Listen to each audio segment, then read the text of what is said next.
On the Decatur Sports Network, it's time for Eagles football. It's a pass. It's complete to Dane Chapman. It's going to be a touchdown. Decatur, 42 yards. Yeah, baby! Eagles football is on the air.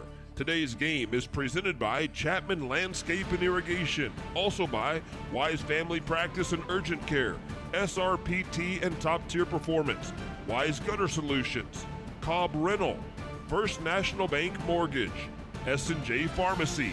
Also by Bison Creek Homes, Texas Farm Bureau Insurance, Hawkins Funeral Home, Kernut and Hafer, and by Grace Fellowship Church. This is the Total Plumbing Solutions pregame show. Good evening, everyone, and welcome to Decatur Eagles football on Decatur Sports Network.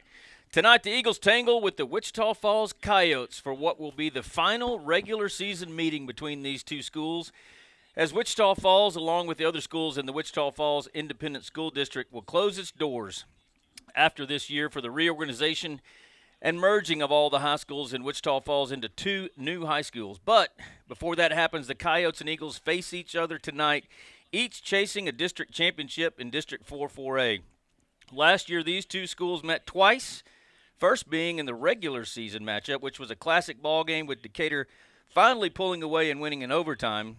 Then the schools met again in the Region 1 finals with Decatur coming out on top as the Region 1 champions. We expect another good one tonight. We've got it all for you on the Total Plumbing Solutions pregame show, and we'll break it all down coming up next. Wise Family Practice and Urgent Care at 800 Medical Center Drive is open 8 a.m. to 8 p.m., 7 days a week to serve you. Wise Family Practice Urgent Care offers sports physicals, DOT physicals, workers' comp injuries, flu shots, preventative health care, weight management, depression and anxiety treatment, and much more. Call Wise Family Practice Urgent Care at 940-626-2110 or visit them at 800 Medical Center Drive in Decatur. Hey everybody, Casey Caraway with the Caraway team. We're on location with Chapman Landscape and Irrigation. Chase Chapman's the best in the business. Let's go check him out. Where is he? This truck. Chase! What are you doing? Hey! Are you sleeping? No! You look like you were sleeping in there. No, I come to check on the guys over here, man. No, you were sleeping. I'm so tired of this, dude. I'm trying to help you out. I'm trying to make these commercials. It's hard every time. I'm done. I don't think I can do another one.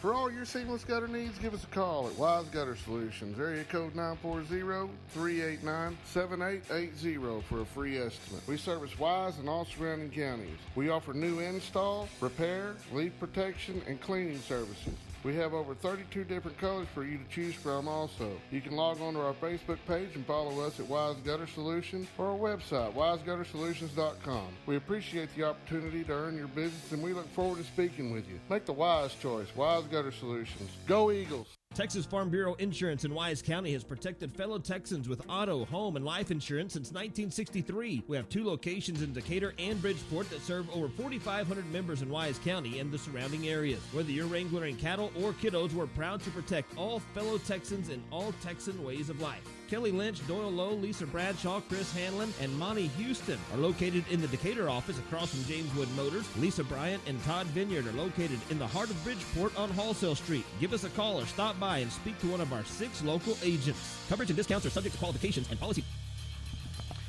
Welcome back to the Total Plumbing Solutions pregame show on Decatur Sports Network. I'm Pat Wadlington.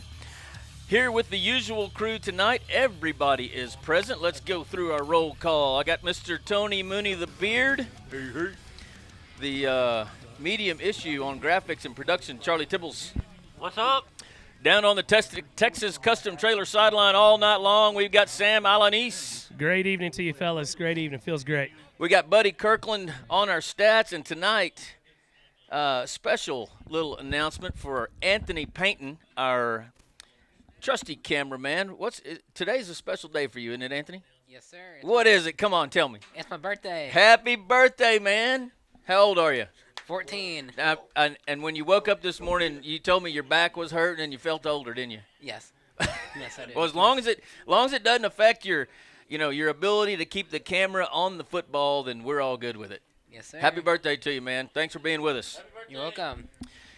You know, guys, I had, as usual, I was able to sit down with Coach Huff this week for the interview. Let's go straight to it. Charlie? Welcome back to the Total Plumbing Solutions pregame show. We're here with Coach Huff. Coach, coming off a really, really nice win up in Burke Burnett. That'll be your second win in a row, both of them in convincing fashion. What did you notice about how we played as you watched the tape after the game? You know, I would say overall we got off to a little bit of a slow start again, but again the kids didn't bat an eye. We were able to get a stop and go get a score and then get another score. And I think at that point the consistency of the game came together better for them again. It was like it was no flow early on. We didn't have the ball. We hardly touched the ball all the first quarter. And then kind of get into a little bit of rhythm. But as the game went along, we forced a couple errors and got the field goal right before halftime. So I thought the intensity level picked up after about the first quarter, and we're working on that first quarter now. There were a couple of kids that we noticed, at least in the broadcast booth, that I want to ask you a question about their performance. I thought it was really outstanding. One, offensively, Abram Graham. He just seems to have a knack of being able to find a lane, even when there's a lot of traffic, and find a lane and head either north or south and make some great yardage. I thought he had a great night. And then defensively, I know we've had to do some shuffling around on the defensive line, and it seems every week that Keegan Hatchell has some really, really strong, consistent play up front defensively. And I want you to just speak about both of those kids. Yeah, Abram is. He's a good back. He'd be a starting back, a number one back in a lot of places. That's why we like to have him and Nate on the field at the same time. But one thing about Abram is you know what you're going to get. He's very intelligent. Number one thing, you tell him something once, and you better tell him right because he's going to do what you tell him to do. But he's also very unselfish. And then when his time comes, he's a patient runner. He has the ability to get in there and be really, really patient behind blocks, and then pick the second to pop out of there. And he has explosive speed that I think you don't really see it when you just look at him run, and then when you watch him get the ball in his hand, he definitely doesn't slow down at all when he's carrying the ball or when he's sprinting on the track. There's no difference in there. And then look at Keegan. I'm going to go back to Abram for a second. Also, Abram's worked hard this past year on catching the ball out of the backfield. He struggled a little bit last year as a sophomore, and I know that's one thing. It bothered him. It bothered him in going into the offseason. So he worked a lot on his hands this winter, and then the 7-on-7 playing and catching the ball a lot. So he now is a really good target out of the backfield also. Then you look at Keegan. I mean, Keegan is an explosive player. When I first got here, I asked the coaches a lot of questions about Keegan because he was at that time not nearly as big as he is right now, but very, very athletic, very explosive. And I kept saying, who is this kid? And they say it's Keegan Hatchell. And then you watch him play, and he just gets a little better and a little better. And he's learning, and he asks questions. He's learning about his motor and how it needs to run all the time. And that was we talked about it 2 weeks ago. He just kind of asked me a question about what exactly does that mean? I said, well, it's playing all the time and playing hard all the time. And so he's gone into that, and I think he's taken that to heart. And again, like I said, he's a very explosive player playing defensive end. He could probably easily stand up and play linebacker, and he's an athlete. So you look at him and things he's doing. It's no surprise. We just need to see him continue to do it. Well, sticking to the defensive side of the ball, I noticed that we went to a four-man front a few times. I don't know whether that was a result of personnel restrictions that we had or just changes that we were wanting to make. And I saw, sometimes we'd be in a three-man front, sometimes in a four. What are the benefits of when we go to a four-man front, and why do we tend to do that? And should we expect seeing it a little bit in games to come? Yeah, I think for one thing, there's teams that are a little more heavy on the run. When you're in situations, especially the other night, weirdly enough, you get into that wind, you may think, somebody's going to run the ball a bit more. But it allows us to put a more or another athletic kid down toward the line of scrimmage when you think, possibility obviously of running. And also when a defense when an offense looks at a three-man front and rules, and then you turn around and throw a four-man front out there, it kind of changes the rules, and you can change it pretty quickly. You can get in and out of the 3- and 4-man front because we can do it without personnel changes, or we can do it with personnel changes.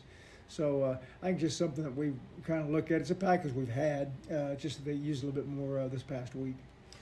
So I know this is kind of we're more than halfway through the regular season now, and we were talking before we started the interview that the way our season goes, we don't have an off week. So 3/4 of the way through the season, to make 2/3, 3/4, I would think at times it can just kind of mentally start grinding on the kids. How's the week of practice been, and how do you think they're doing as we continue to pursue a district championship? I think that's a continual reminder for the kids that you can't come in and just pay your time after school or during the school day. Come in and just kind of like punch a card and expect things to happen. So we coach really hard against that right now. I think especially this time of the year you have to. It doesn't really make any difference the importance of the game or where it's at. They're still 15, 16, 17-year-old kids. They have a lot going on outside of what we do, so we have to get that focus back pretty often and work with the kids on practice. We don't practice a long time, so we're very demanding during that practice time. So to get them to focus in and give us all they've got for an hour and a half a day, is always a chore. But the kids are handling it well. I think they understand where we're at in the season, and that bye week comes late for us, and hopefully you have an idea of where you're at that point, but you very well may not know. So we've got to be mentally tough. We talk about being physically tough all the time. You've got to be mentally tough this time of the year. So the Wichita Falls Coyotes coming in, I believe. I guess both of you are 1-0, undefeated in district as they come in. What have you seen on tape so far about Wichita Falls and players to watch, and maybe on both sides of the ball for them?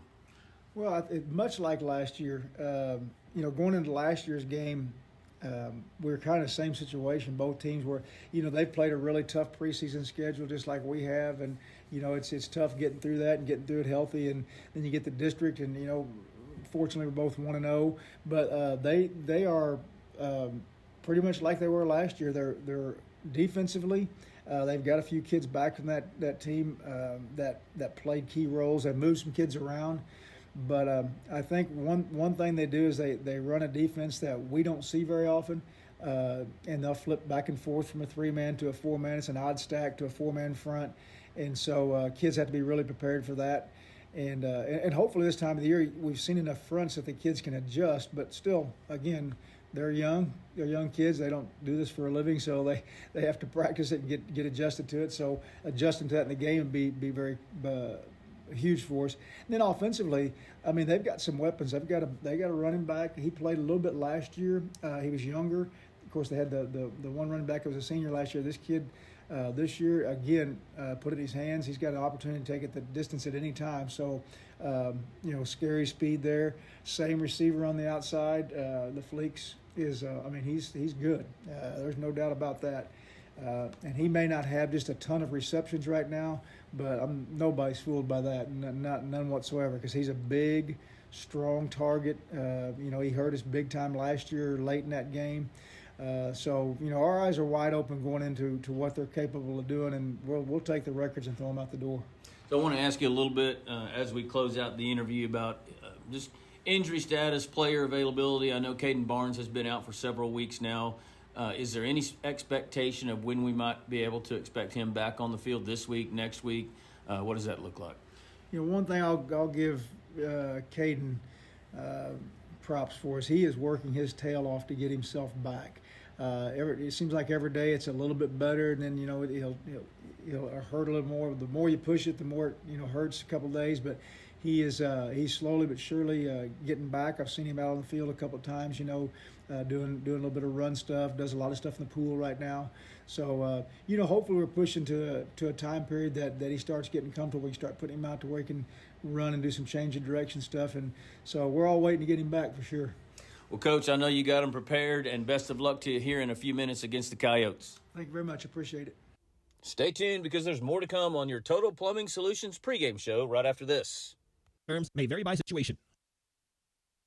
S&J Pharmacy at 1101 West Eagle Drive can fill prescriptions in 15 minutes or less with fast and friendly service. They also offer same-day compounding, private consultations, medication therapy management, immunizations, B12 shots, a convenient drive-through window, and free home delivery. S&J Pharmacy accepts all major insurance plans, including Blue Cross and TRICARE. Open Monday through Friday 9 to 6 and 9 to 1 on Saturdays.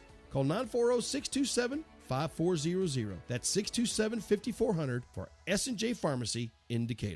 Hawkins Funeral Home is Wise County's only locally owned funeral home and has been serving Wise County and the surrounding area since 1906. The staff at Hawkins Funeral Home is available to you 24/7, 365. Call Hawkins Funeral Home at 940-627-5959 or visit one of their 3 locations in Decatur, Bridgeport, or Boyd. Hawkins Funeral Home, proud supporter of Wise County youth and education and sports. The law firm of Kernot & Hafer is once again a proud sponsor of Decatur Eagle. With its Decatur office located on the Decatur Town Square, the firm includes local attorney Pat Wadlington and focuses on litigation and dispute management within a wide range of areas, including family and custody issues, business and commercial disputes, estate and inheritance matters, and personal injury and death cases. Kernot & Hafer, friendly, professional, direct, and strong. We're there when you need us. Cobb Rental, located in Decatur, has the best selection of prices in the Wise County area on equipment rentals and sales. They have skid steers, lifts, trenchers, welders, forklifts, excavators, backhoes, and much more on hand and ready to go to work for you. Whether you need heavy-duty backhoes or trailers for transport, chances are Cobb Rental will have what you're looking for. Come see us at FM 51 in Decatur or online at CobbRentalAndEquipment.com. Good luck, Eagles, from Cobb Rental in Decatur. Bison Creek Home. Welcome back to the Total Plumbing Solutions pregame show. Let's go down on the field now for your Heritage Vet Clinic weather forecast and field conditions with Sam. Gentlemen, I cannot think of a better night that we've had to play football this year. It is about 69 degrees here on this playing surface. Got about a 10-mile-an-hour breeze sweeping in from the north. I mean, I'm looking for some fun tonight. How is the sod? How's the turf? You know what? In between the 20s, from 20-yard line to 20-yard line, it's beat up. You can tell that we like to run the ball. But outside of that, you know, we're looking pretty good on the outside. I was able to walk across it to help set some power up for the Wichita Falls broadcast team, and just kind of on the north end, and it seemed like it was pretty good inside the 10-yard line, that's for sure. Absolutely. Yeah, we like to score from long ranges. Well, thank you, Sam. We'll be coming to you tonight all night long for your Texas Custom Trailer Sideline Report. Charlie T., how about a Goosehead Insurance look around Wise County for some matchups tonight? Well, matchups are hot and heavy in Wise County, starting with the Chico Dragons hosting Munster.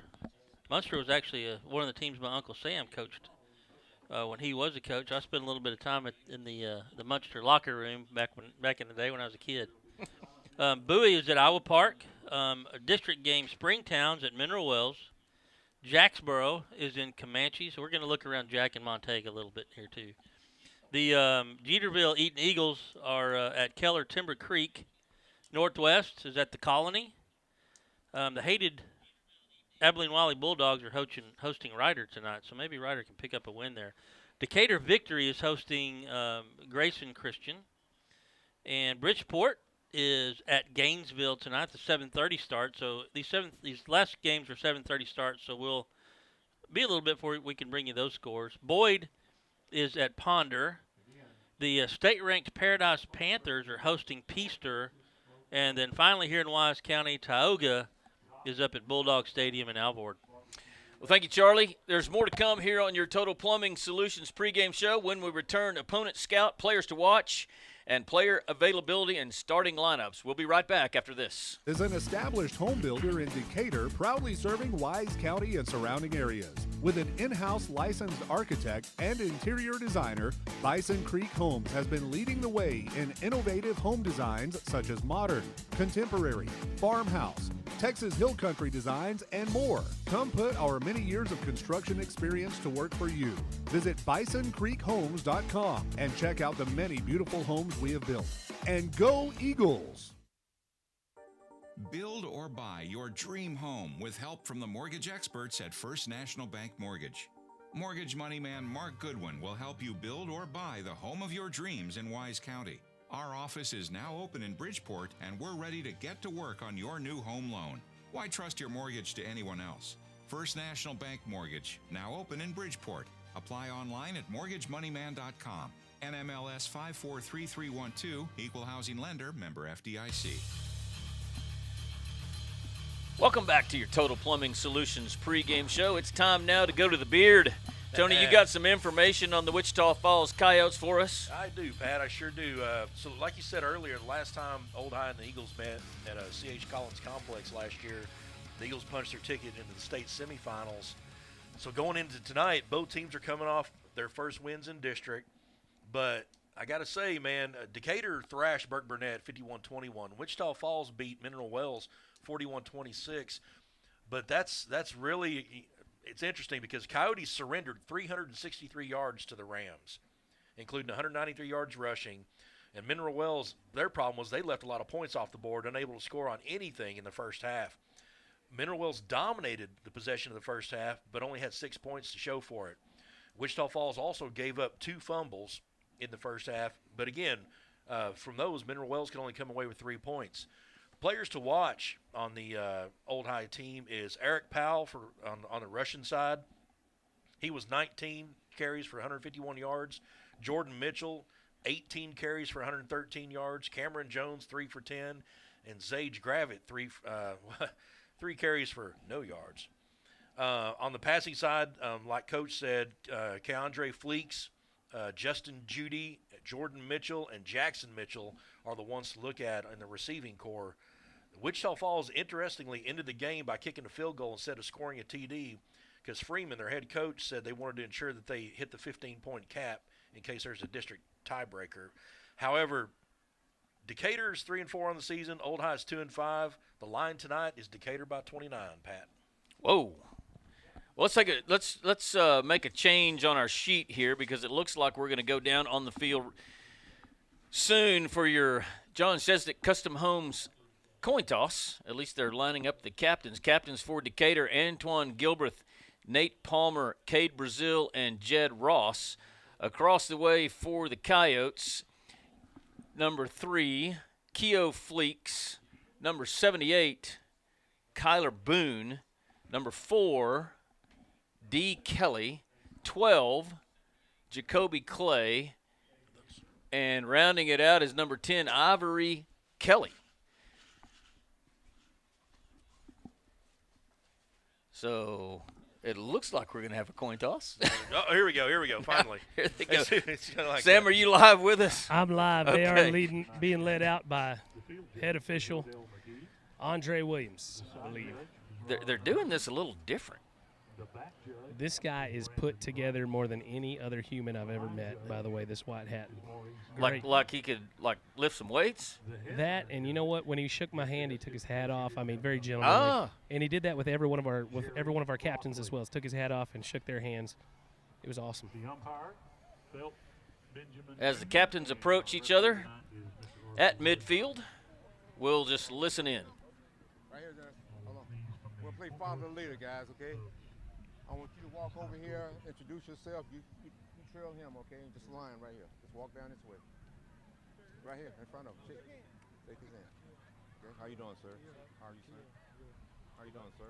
Thank you. I'm good. I'm thinking he was in the military. Yeah. I'm getting shivers of, oh, man. Welcome to Friday Night Football. Okay? Another fun night for us. Okay? You'll be calling the toss, okay? You're visiting the teams, okay? We're on a regular coin here. There's heads and there's tails, okay? I want you to call it. Okay. Tails. It's all tails, right? Okay, it's heads, okay? You want to toss. You want to defer. All right, gentlemen, Decatur has won the toss. We chose to defer to the second half. And the Old High Coyotes will receive in the – there we go. We'll be in the south end zone for receiving. All right. Thank you, Sam. Yes, sir. Now it's time for the Black Creek Farms starting lineups for the Eagles. Your quarterback, number 9, Jed Ross. Running back, Nate Palmer. When we go to a 2-back set, Abram Graham will also be in there. Your receivers will be Antoine Gilbreth, Landon Feltz, and Luke White. Cooper Stassi will be your wing back. Along your front line, your left tackle, Kalen Wicker. Left guard, Kitson Womble. Your center, Connor Skelly. Right guard, Shane Elisegwe. Right tackle, Ryan Jimenez. And your kicker, Greg McDonald. Defensively, along the front, defensive end, Keegan Hatchell. Ray Martinich at nose tackle, defensive end Ethan Talley, your linebackers, striker Redwine, Wyatt Vinzant, Michael Trammell, and Lane Heston. In the secondary, Cade Brazil, Nathan McCrory, Rylan Cavazos, and Antoine Gilbreth. Nathan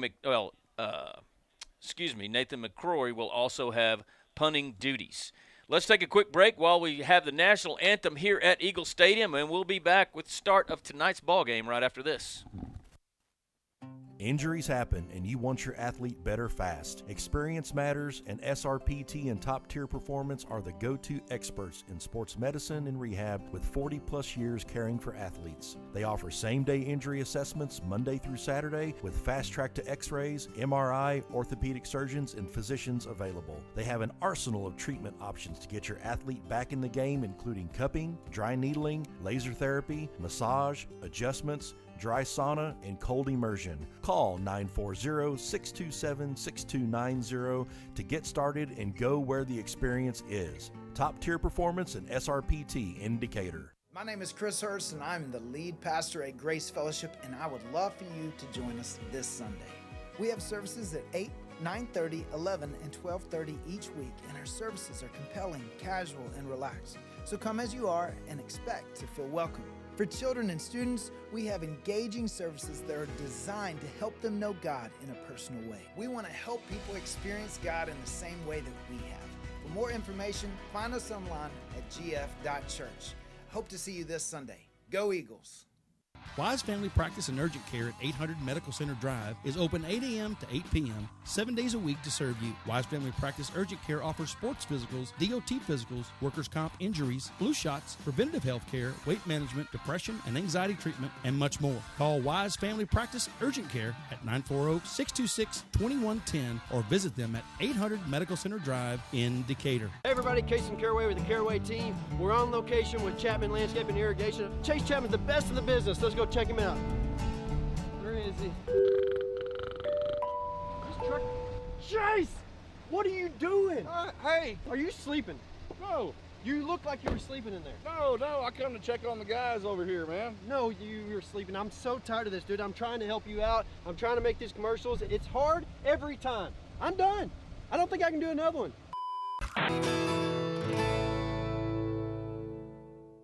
For all your seamless gutter needs, give us a call at Wise Gutter Solutions, area code 940-389-7880 for a free estimate. We service Wise and all surrounding counties. We offer new install, repair, leak protection, and cleaning services. We have over 32 different colors for you to choose from also. You can log on to our Facebook page and follow us at Wise Gutter Solutions or our website, wiseguttersolutions.com. We appreciate the opportunity to earn your business, and we look forward to speaking with you. Make the wise choice, Wise Gutter Solutions. Go Eagles! Texas Farm Bureau Insurance in Wise County has protected fellow Texans with auto, home, and life insurance since 1963. We have 2 locations in Decatur and Bridgeport that serve over 4,500 members in Wise County and the surrounding areas. Whether you're wrangling cattle or kiddos, we're proud to protect all fellow Texans in all Texan ways of life. Kelly Lynch, Doyle Lowe, Lisa Bradshaw, Chris Hanlon, and Monty Houston are located in the Decatur office across from James Wood Motors. Lisa Bryant and Todd Vineyard are located in the heart of Bridgeport on Wholesale Street. Give us a call or stop by and speak to one of our 6 local agents. Coverage and discounts are subject to qualifications, and policy terms may vary by situation.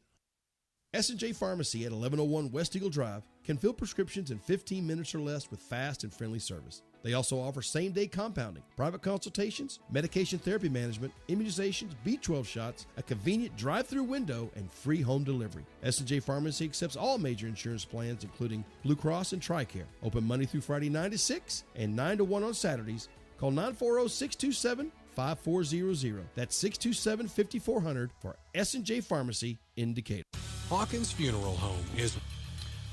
Welcome back to Decatur Eagle football, presented by Chapman Landscape and Irrigation, as we get ready to start your Rosenbaum Dental first quarter. But first, we're going to go live for the national anthem, and we'll stay with it.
Wise County's only locally owned funeral home, and has been serving Wise County and the surrounding area since 1906. The staff at Hawkins Funeral Home is available to you 24/7, 365.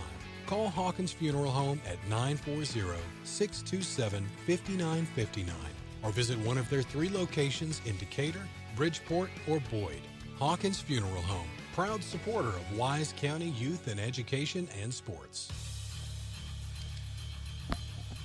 Welcome back to Decatur Eagle football presented by Chapman Landscape and Irrigation as we get ready for your Parker Properties opening kickoff. Already got a shout out tonight to Will Oren, our the guy that's going to arrange our helicopter ride on Marine 14 when we start the playoffs. He's at his home out in where does he say he is? Sneed's Ferry, North Carolina. Not real sure where that is exactly, but other than it's in North Carolina. It's got a very Civil War sound to it. Yeah. That's over there in Sneedsbury, I think. It's somewhere. So Greg McDonald backs up, ball teed up at the Decatur 40-yard line. He'll be kicking from left to right for us, which is north to south, and we are underway. The kick is high and deep. That's going to be fielded by Barry at the 4-yard line. He hesitates at the 15, zigzags. Gets out to the 17-yard line. I said Barry. His name is Powell. That was close, wasn't it? Yeah. Eric Barry, Eric Powell. I do need to issue my first correction, by the way, also. What's that? Head official's name is Arthur Williams, not Andre. Andre was last week at Burke Burnett. This is Arthur. Well, Arthur has far more conservative hairstyle than Andre. Oh, Andre, yeah. Yes, that's Andre, Rick James. I remember Andre, yes, sir. So 1st and 10 Coyotes from their own 18.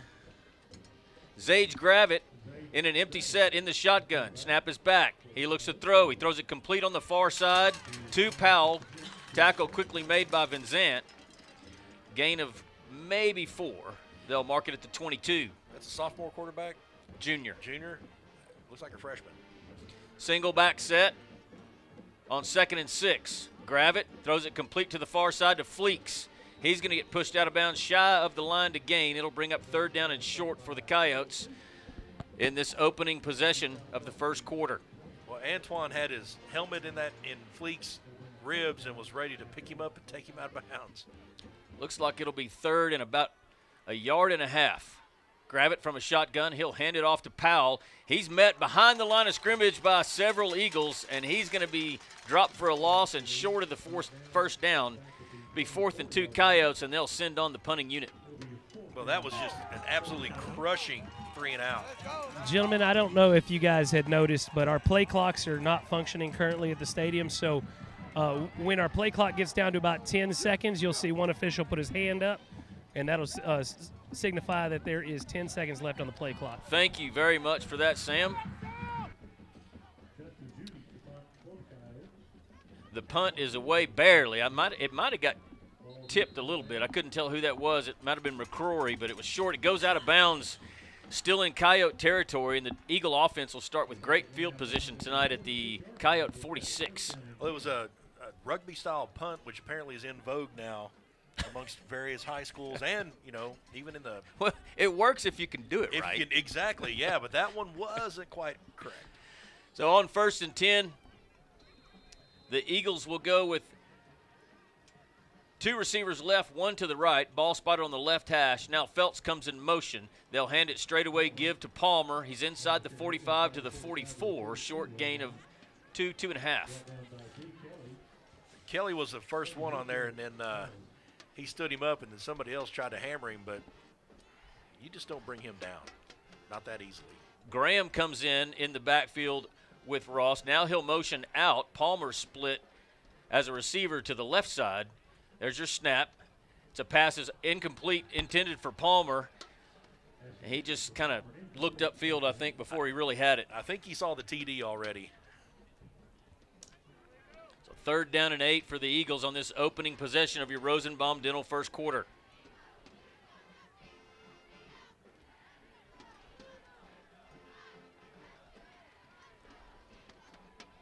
Eagles look to the sideline for a play call. A little confusion here. Now Stastny's going to run in onto the field at the H-back position, and Abram Graham will come out. Looking for now, the official raises his hand, so 10 seconds left on the play clock. And there's your snap to Ross. Looks left, throws left. Incomplete. Looking for Abram Graham, I believe. It's either Graham or Feltz. I can't tell. And that whoever it is, they're still down. Yeah, I think he landed flat.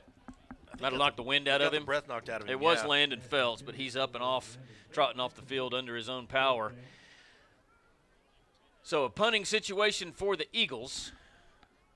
Two very different 3-and-outs, Pat. The Wichita Falls looked flat. Decatur looked almost antsy, like just trying to settle their nerves down.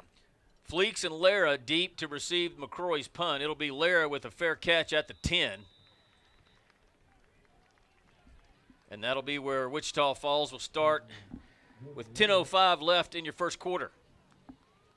Just kind of a ho-hum start to this one so far. Yeah, like I said, Wichita Falls looked a little flat, and then Decatur they were all on their toes, and you can tell that they're ready to go, but they couldn't quite get it together for that first series. Interestingly, well, they've been flipping Antoine and Cade Brazil from corner to safety or safety to corner, and tonight, I guess because of Fleeks, Antoine is back out at corner and Cade Brazil back at safety where he started the season. 3 receivers right, 1 to the left on 1st and 10 for the Coyotes. Snap is back. Play fake. Pass is complete to the far side. The receiver stumbles backwards, and he's down. He had about a 2-yard gain, and he tried to change directions, and it looked like a stiff wind came out of the north. It was called Lane Heston. Blew him over. Lane was I think Lane's quick turn on a dime right there. The wind gust knocked him down. It created one of those little West Texas tornadoes. 2nd and 9, Coyotes from their own 11. Snap is back. Grab it. Looks to throw it. Steps up in the pocket. Now flushed out to the right side. He's just going to throw it out of bounds to avoid a sack. Yeah, number 20, Jordan Mitchell saved that sack right there. We had some backside pursuit that was about to make that sack, and then it was a very opportune block for them. Fleeks is definitely missing that connection he had with Ledesma last year. I do remember John Ledesma. I don't know if he went on to play somewhere, but he was a good quarterback. He's good quarterback for sure. Coyotes break the huddle. 2 receivers wide to each side. Powell in the backfield. He'll be to Gravitt's right. Snap is back. Gravitt looks to throw it. Steps up in the pocket. And he had a man wide open and missed him. He was rolling to his left. It was a tough throw. I think that was Vinzant that was chasing him. And that'll bring a punting situation again. Another 3-and-out for the Coyotes.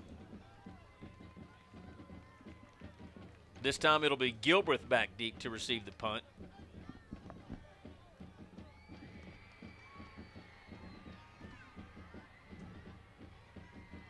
Justin Judy, the punter for the Coyotes, standing just inside the end zone. The snap's over his head, and it's out of the back of the end zone, and that's going to be a safety. So Decatur's going to get 2 on a bad snap by the Coyotes. And that's your first score. We don't have a safety sponsor. Can you believe it? What? And there's so many of them. It could be. Maybe the Decatur Police Department could do it, or the fire department for safety reasons. We'll just give them that gratuitously. How's that? That'll work. Yeah. Yeah, we'll probably hear about that from Rob. Hey, what are you doing? Trying to see if Ledesma went anywhere. I don't believe he did. Well, I remember last year in the regular season game that was played up in Wichita Falls, the one that went into overtime, and Ledesma went out of that game hurt for a little bit and came back, and he's the one that threw the pass in the corner of the end zone that they called Fleeks out, and on replay it clearly showed he was not out. But I remember the temperature of that stadium dropped. Oh man. Yes, at least 50 degrees immediately. So Judy will kick off after the Coyote safety from the Coyote 25-yard line. Kicks it low. It hits at the 50, fielded by Graham. He'll bring it across the 50, inside Coyote territory down to the 45. Let's see where they mark it. This official on the Decatur side is going to put it at the Coyote 44-yard line. Man, Braylon Kinsey had a hold of Graham's leg, and he was getting stomped on. He was not letting go of that leg. Now they're going to move it backwards to the 48.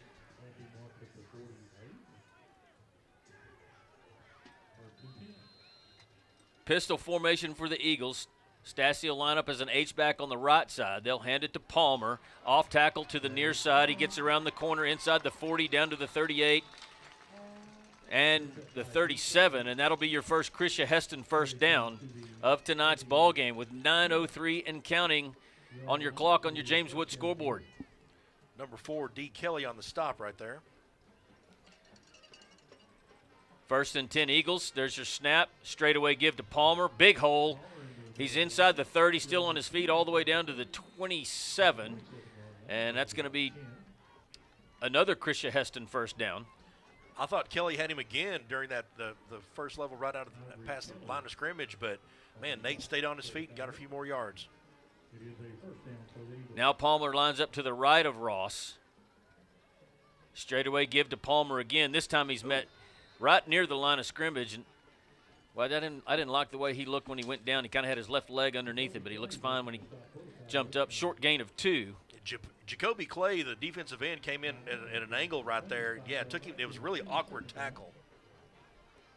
On 2nd and 8, pistol formation. Snap is back to Ross. Play fake. He rolls to his left. Looking to throw it. Now throws back across the middle. Broken up. Almost intercepted. He threw it into traffic. He had James and then number 7, Jordan Lucera. I would say Lucera. Lucera, right into his bread basket. Bread basket. Thank you, Charlie. 3rd down 8 for the Eagles. From the Coyote 25. There's your snap. Handoff Palmer. Off tackle to the left. Breaks through a big hole inside the 15, down to the 8. A Krisha Heston first down, and the Eagles are now in the quick car red zone for the first time tonight. Antoine had a great block out there, but I think the turf monster got a hold of Nate's foot. They're out there. They are out there, lurking. Eagles work quickly to the line of scrimmage. Handoff Palmer coming toward the near side. Now he finds the lane, cuts it inside the 5, down to the 4.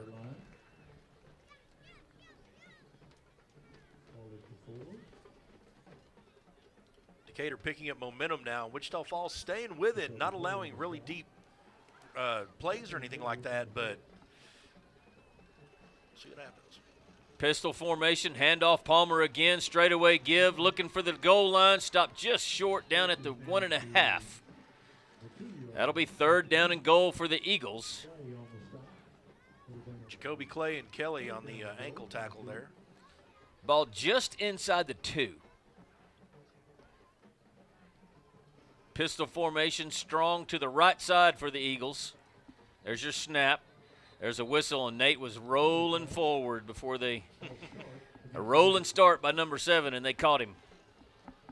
The illegal procedure Eagles, and it'll back him up 5.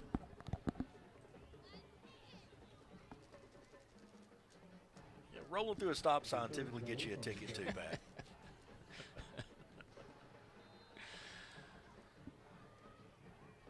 So now from the 7, 3rd and goal, Decatur. No score. Oh, I take that back. Sorry, we have a safety. It's 2-0. Quick pitch to Palmer. He's trying to get around the corner to the near side. He does. Touchdown, Nate Palmer. Touchdown, Decatur. A McLaughlin Supply touchdown to the south end zone brings your score to 8-0, pending the Decatur Tire extra point. We didn't do that Teresa Mader scoring summary for that safety, Pat. It's true. we were busy searching for a sponsor for safeties. The snap is down, and the kick is good. And your score is 9-0 on your James Wood scoreboard. Decatur with the lead. We'll be back with more Decatur Eagle football after this.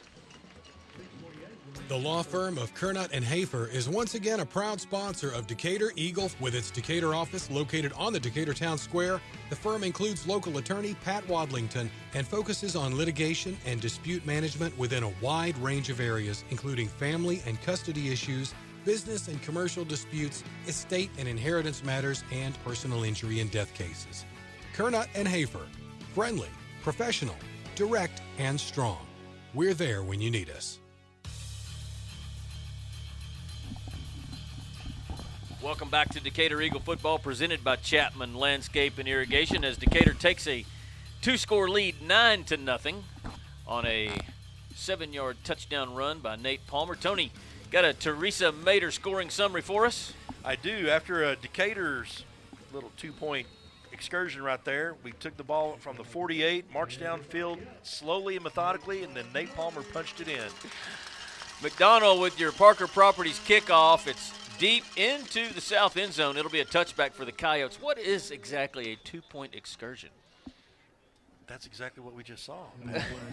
We've got some mustard on the lettuce, Joe. Uh-oh. Is it off where the mustard is laying? It looks like it might be offsides Decatur. That is the way the wind has blown. Yeah.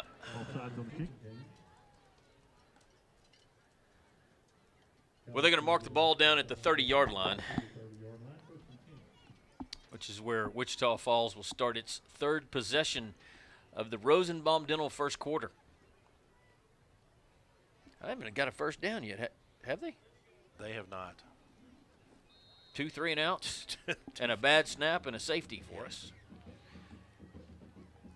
2 receivers wide to each side. The ball spotted right in the center of the field. Snap is back. Handoff, straightaway give, a lot of traffic, and a short gain of 2. Couldn't tell if it was Powell still in there at running back. Decatur's defensive line looking very solid against what looks to be a really big Wichita Falls offensive line, but they're just not doing much with it.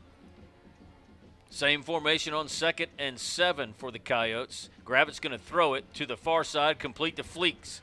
Makes 2 people miss, still on his feet, and he's got the first Coyote first down of the night, all the way out to the 44. Lane Heston ushering him out of bounds. Fleeks finally getting a hold of the ball and showing that he's a tough runner. You know, I don't have any stats on his dimensions like size and weight, but he looks big. He looks like he's got to be at least 6'3". Straightaway give to Powell across the 45 to the 48-yard line. Gain of 4 on 1st and 10. Yeah, I'd say, 6'3", 6'4", but yeah, he's solidly built.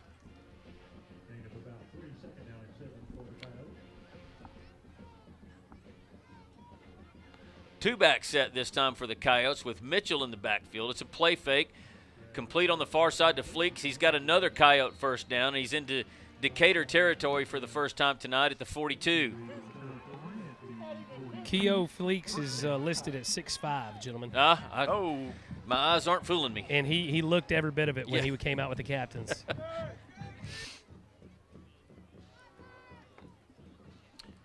Coyotes will stay in the two-back set. 2 receivers wide to the left side, and Fleeks is alone to the right. Now Powell will motion out of the backfield. Straightaway give to Jackson, and he's got a Coyote first down after he runs over one Decatur Eagle right at the line to gain. That's a first down at the Decatur 31. Trying to see who he ran over. I said Jackson. It looked like Keaton Good. I'm not sure. No, it was McCrory. Oh, 28? Yeah, it was McCrory. Gravitt's going to throw it on first down. It's incomplete. In and out of the hands of number 5. I had the name wrong on that other running back. It's Jordan Mitchell, not Jackson. And that was Justin Judy, not Jordan. My apologies to the Good family. 2nd and 10. 3 receivers right, 1 to the left.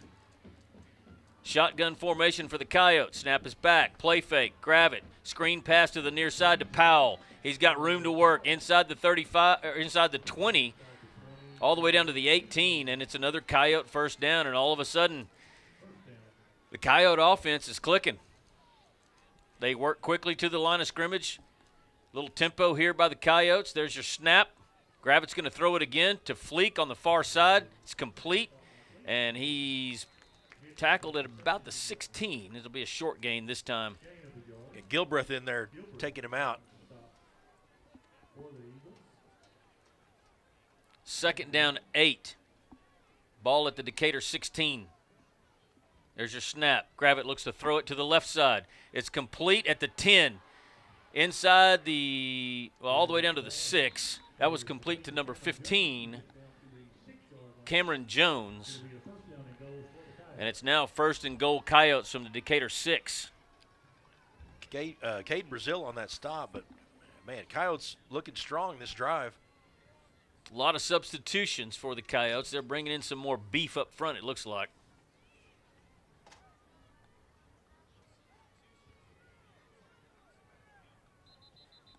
Now we've got penalty flags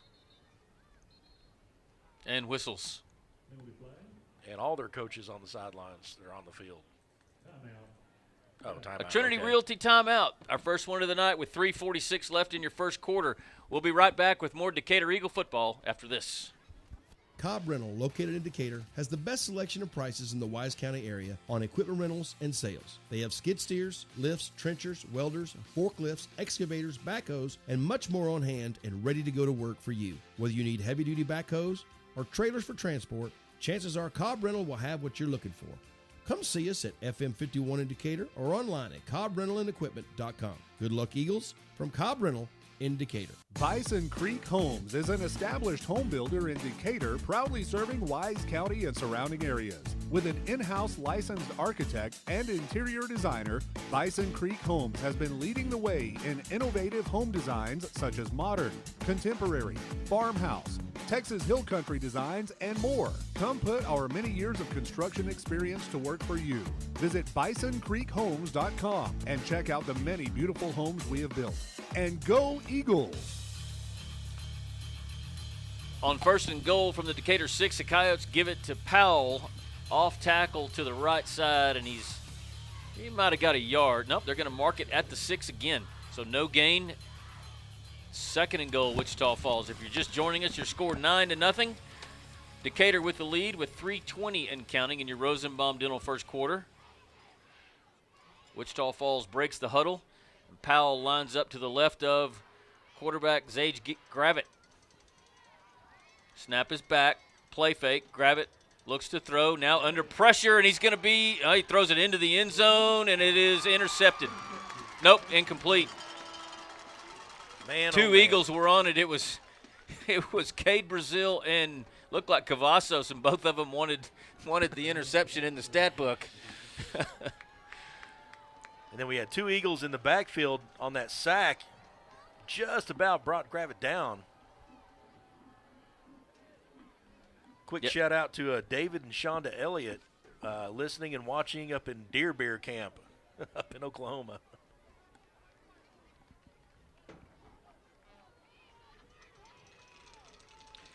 So 3rd down and goal for the Coyotes from the Decatur 6. 2-back set this time. They'll hand it to Powell, and I see a flag on the ground. Decatur tackles him in the backfield, but we do have a flag. Ray Martinich on that absolutely violent tackle. All the Eagles are pointing as if the penalty is going to be against Wichita Falls. Now the Wichita Falls offensive line returns fire and points the other direction. But the officials, well, they're marking off a personal foul against the Coyotes. So it goes from 4th and goal from the 6 to 4th and goal from the 21. Which we really don't know anything about their kicker, whether or not he's got the leg for that. Well, they're still calling it 3rd down. Okay. I guess that is correct. So 2 receivers wide to each side, and Powell to Gravitt's left. As Gravitt looks to the Coyote sideline for some signals from Coach Freeman. Now Powell moves to his right. Snap is back. Pass incomplete. Here on the near side. looking for Jones and defended by Cavazos. Man, Cavazos wanted that tackle bad. Not real accurate on those outside swing passes there. Kind of flings it out there, doesn't he? Mm-hmm. We're going to have a field goal attempt here. They'll spot it at the Decatur 28, so it'll be a 38-yard attempt by Judy. The hold is good. The kick's away. It's got the distance, but it's wide left. We got the aid of short goalposts on that one.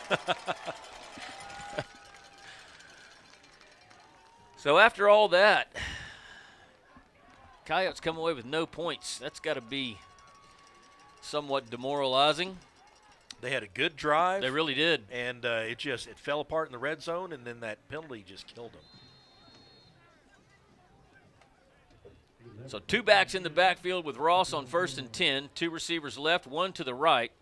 Now Graham motions out of the backfield. Ross will throw it to him on the far side. And Abram on his feet out across the 25 to the 28. Hit hard there by number 4, D. Kelly. Kelly's all over the place on defense. Credit to Landon Feltz with a great block on the outside there, though. 2nd and short for the Eagles. Looks like about 2. The line to gain just across the 31. Straightaway give to Graham. He's got the line to gain all the way out to the 33. And that'll be a Krisha Heston first down as we're under 2 minutes to go here in your Rosenbaum Dental first quarter. Credit right now to the Coyotes front line, but this is going to wear them out.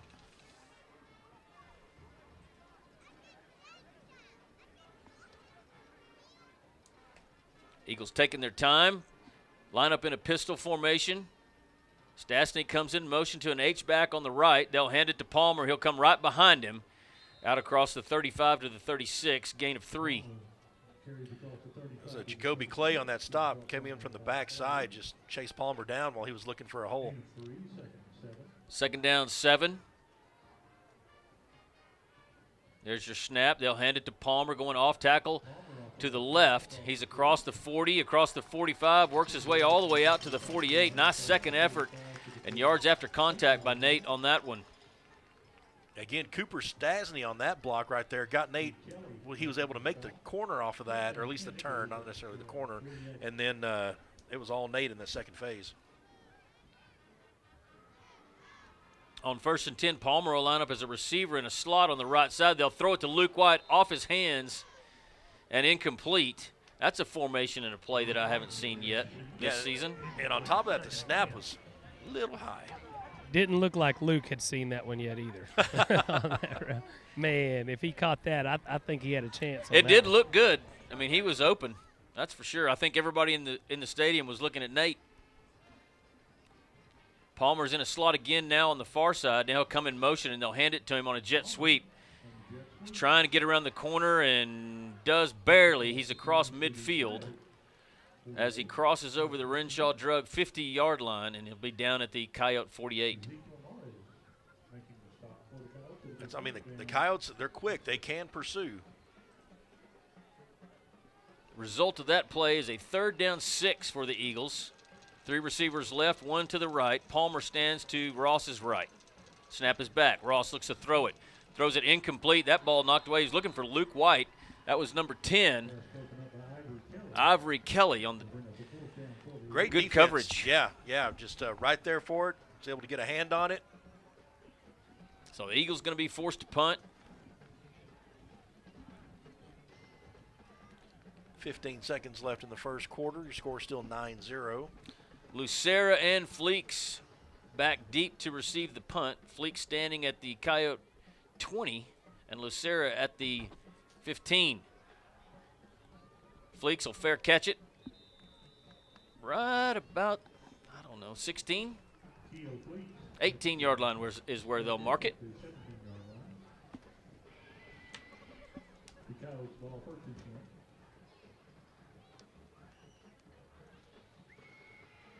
It's kind of a slow burn first quarter, Pat. Just not a lot going on. No big breakout plays or anything. The most exciting one was the bad snap for a safety. Yeah.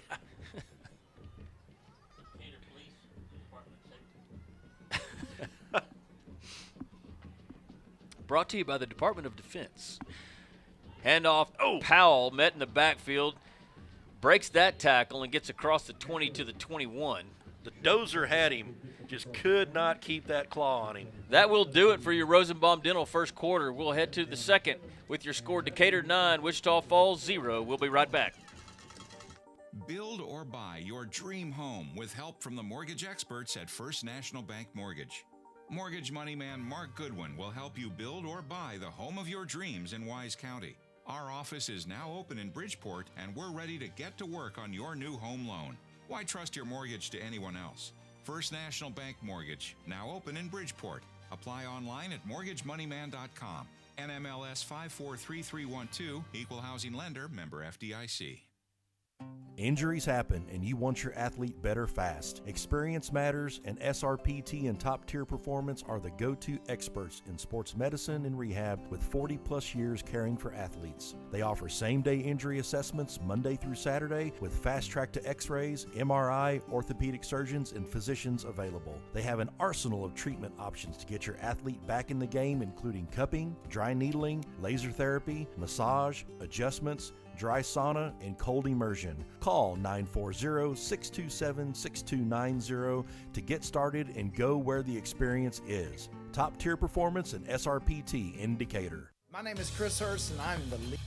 Welcome back to Decatur Eagle Football, presented by Chapman Landscape and Irrigation on 2nd and 6. Gravett completes a pass here on the near side to Justin Judy, shy of the first down. And that was a good tackle. As we start your NRS second quarter here at Eagle Stadium. Empty set for Gravett on 3rd down and 1. Mitchell in the backfield with Gravett now as he motions from a receiver back to Gravett's right. Snap is back. Handoff Mitchell. Hesitates at the line of scrimmage, and he's met. And he's going to be short. Loss of 2. It looked like that was Lane Heston. Lane Heston. Huge shedding a play. block, and Coyote's going to have to punt it again. Yeah, Lane had hit him, and then Trammell came in and just sealed the deal. That was a great, great tackle by Lane Heston.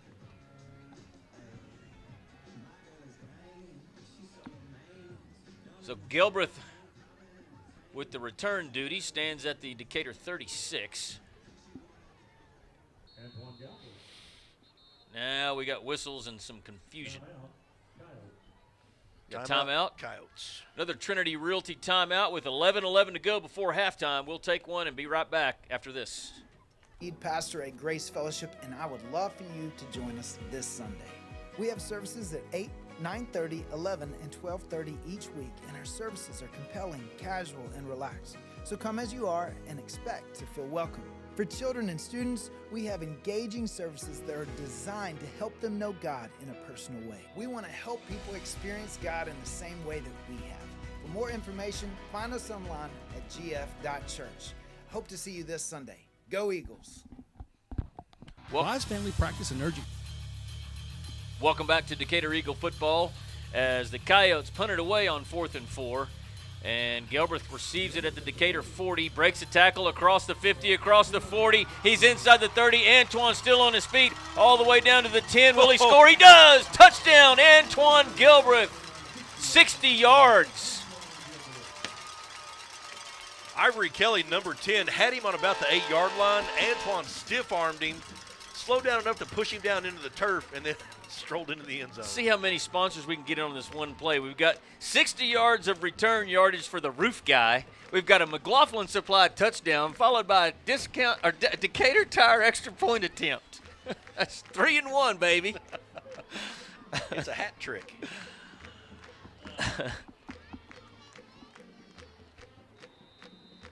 Jace Watson with the holding duties for your Decatur Tire extra point. Your kick's up, and it's good.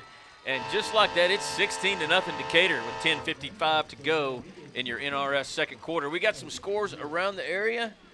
Somebody's waving at me. Brought to you by Outlaw Equine. Charlie does, but he doesn't have a microphone.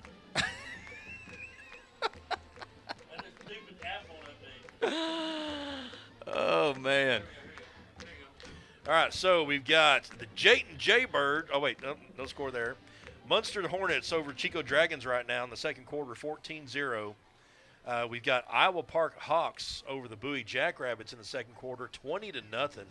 Springtown is up 7 points over Mineral Wells in the second quarter. The Comanche Indians, 13. Jacksboro Tigers, 9. The Hazlitt Eaton Eagles, 7. Keller Timber Creek, 14. And Justin, well, that's Justin Northwest, is tied with the Colony Cougars. You know, I'm thinking about it. I could have squeezed in yet another sponsor if I could have said he flew through the quick car red zone into the end zone for the McLaughlin spot touchdown. True. But that takes real skill. And the hated Abilene Wiley Bulldogs are losing 14-0 to the Wichita Falls Rider Raiders. Your Parker Properties kickoff will be fair caught at the 3-yard line. Patrick, Teresa Mater's State Farm scoring summary. Gilbreth takes a punt return back for the TD with a McDonald extra point, making your score 16-0. That's a lot of sponsors in less than like 5 minutes. Why don't we just read them all off? That's true. And just say, you know. Oh, it is fun, though, sometimes. Sometimes. That was a good one, though, man. You were riffing those things off like you've done this before. It's pretty amazing. Well, by week 8, you can get them down. Yeah. First couple of 2 or 3 weeks, I still had last year's going. On 1st and 10, it's an empty set for the Coyotes. 3 receivers right, 2 to the left. Snap is back to Gravitt. He looks right. Now he's under pressure. Rolls right, throws right, incomplete. He was looking for Fleeks. Fleeks was covered there by Lane Heston. Will Oren, he's still sending me stuff on the there must be not a lot going on in the military today. Even though there's a big deal going on in Israel, he's listening to us. Second and 10. Snap is back. Gravitt complete to the far side. Short in the flats. The receiver works his way out across the 30 to the 32. Nice gain of about 7 or 8. And that'll bring up 3rd down 3 for the Coyotes. Well, it's the calm before the storm, Pat, because today is the Navy's birthday. Happy birthday, United States True. Navy. And the Ford Battle Group is on station off Israel. And the Eisenhower Battle Group is about to be Hayes Grade on their way there. Where one Devin Mooney is, right? Yes, sir. Devin is on the Eisenhower. 2-back set on 3rd and 3. Handoff to Powell coming around the corner on the near side. Oh, good hit. Looks like he does have a first down across the 35 to the 36. Yeah, I know your former Navy and your son Devin. How long's he been in now? A year? A little over a year now, yep. About to be deployed somewhere. Yeah, I mean, it's pretty obvious. Mm-hmm. It's either going to be the Ukraine or it's going to be on station off the coast of Israel.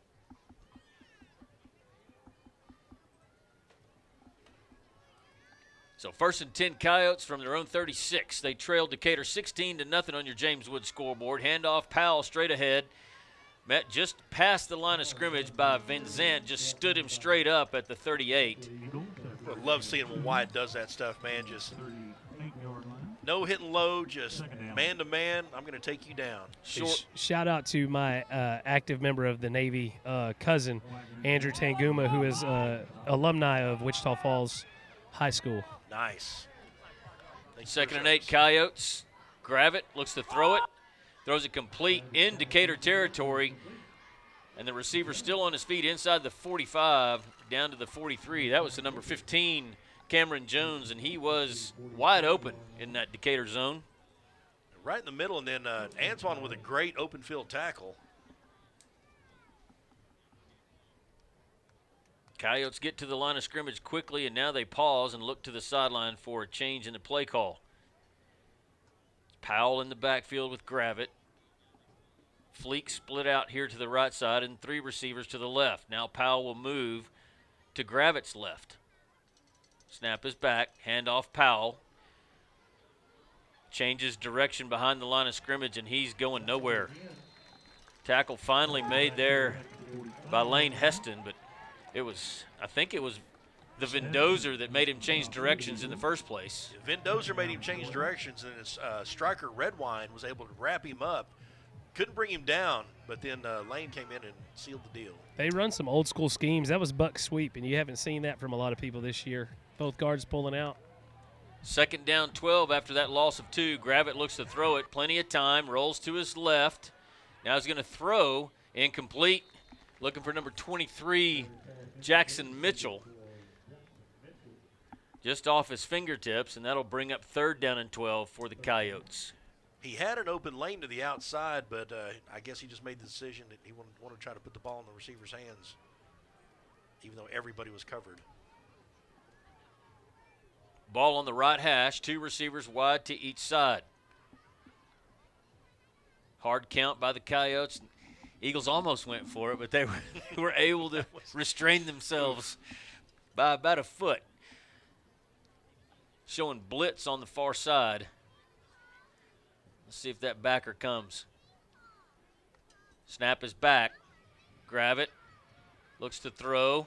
Under pressure. Now rolls to his right. Throws down the far near sideline, and it's incomplete, but we're going to have a – no, it was – is it going to be offensive pass interference? It was his he ran out of bounds. Yeah. He ran out of bounds. It's incomplete.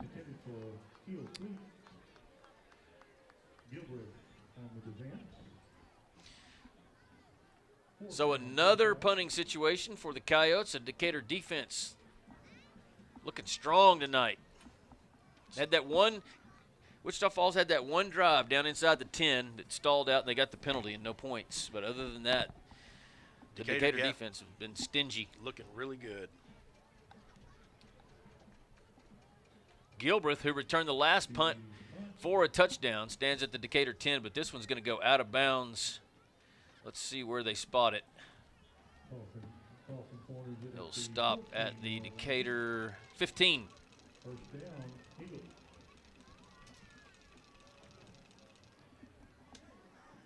See who else we got here scoring summary-wise.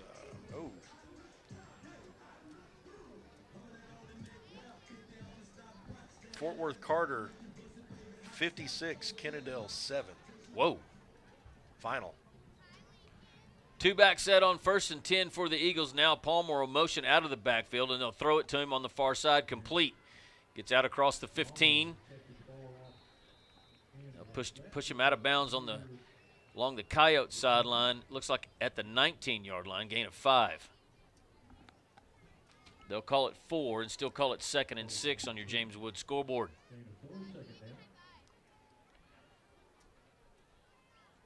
Same play to this side, but this time to Graham. Graham's got the first down. He's still on his feet. Abram Graham into Coyote territory, and ain't nobody going to catch him. Inside the 20, and it's a touchdown. Abram Graham, and there's a flag on the ground over here. I see Antoine doesn't look happy with himself. No. We got a hold. Oh, man, that looks so pretty, too. I would think it was probably a hold. Yeah, it's a hold. No, blocking the back. Couldn't see what he did. That was such a pretty run. It really was. Ain't nobody gonna catch him.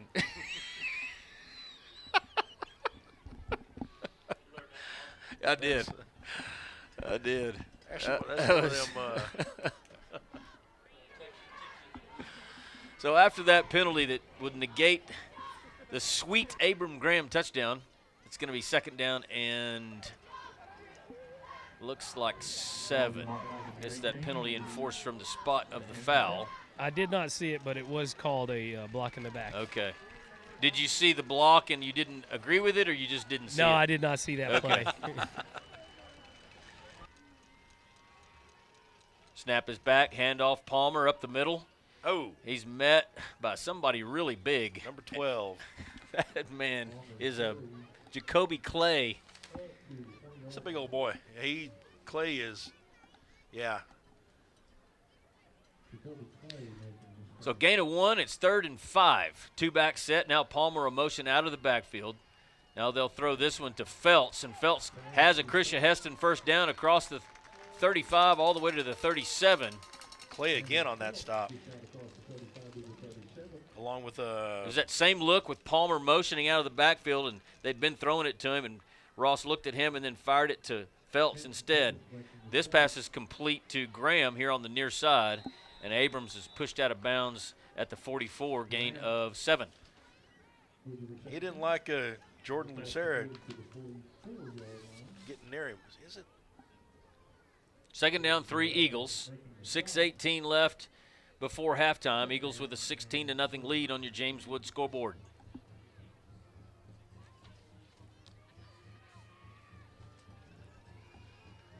Palmer a motion out of the backfield again, and they'll throw it to him. It's complete. Nate's got the first down. He's across the 50, still on his feet, all the way down to the Coyote 42. Again, a really awkward tackle. Some of these tackles, Nate's not falling the way I'd like him to fall tonight. No, I agree with you. I agree with you. I've seen a couple that made me kind of cringe. I'm glad you guys see it the same way as I do from the Texas Custom Trailer sideline. I'm surprised we don't have a press box sponsor. We've talked about it. Oh, please. Trust, it's for sale. Trust me. I bet. The broadcast booth. 1st and 10 Eagles from the Coyote 43. 2 receivers wide to each side.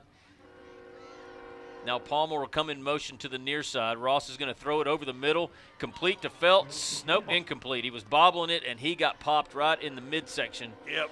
Getting up. But he is feeling that one.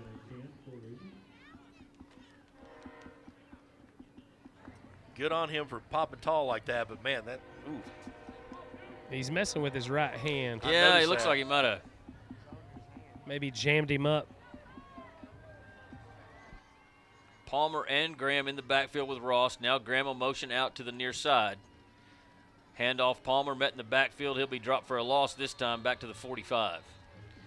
That's going to bring up 3rd down and 12. The other thing I'm seeing from Wichita Falls is the way they're tackling Palmer. They, like I said, if there's more than one, they're hitting him at the ankles and up high, so he can't use his legs to kind of control the fall.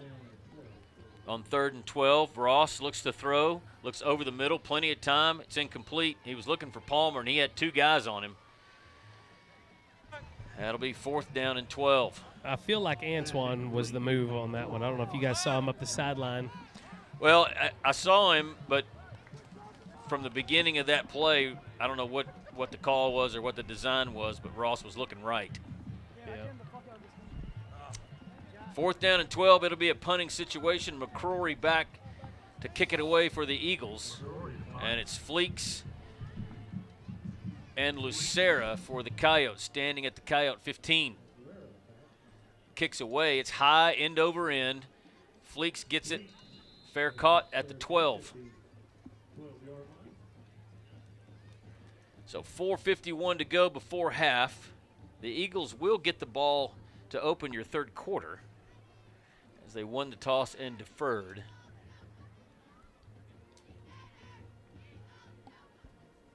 Let's see, looking at a few more updates here. Some outlaw equine scores around the area, you say? I am saying, Pat.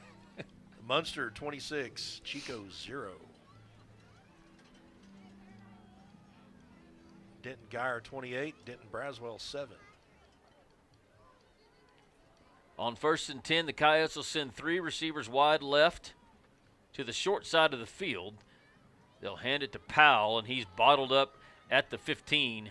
Looks like he'll lose a yard or 2. Great containment there. I think that was Heston who had outside contain. He just bottled him up, made him cut back, and then there was plenty of Eagles there. It was either Heston or Redwine. And Powell looked like he was looking back to the back side of the field like he was either going to run or throw it, something, and then he hesitated just too long. So 2nd and 12. Shotgun formation for Gravett. Hard count. None of the Eagles bid on that. They nibbled, but they didn't bite. No bites.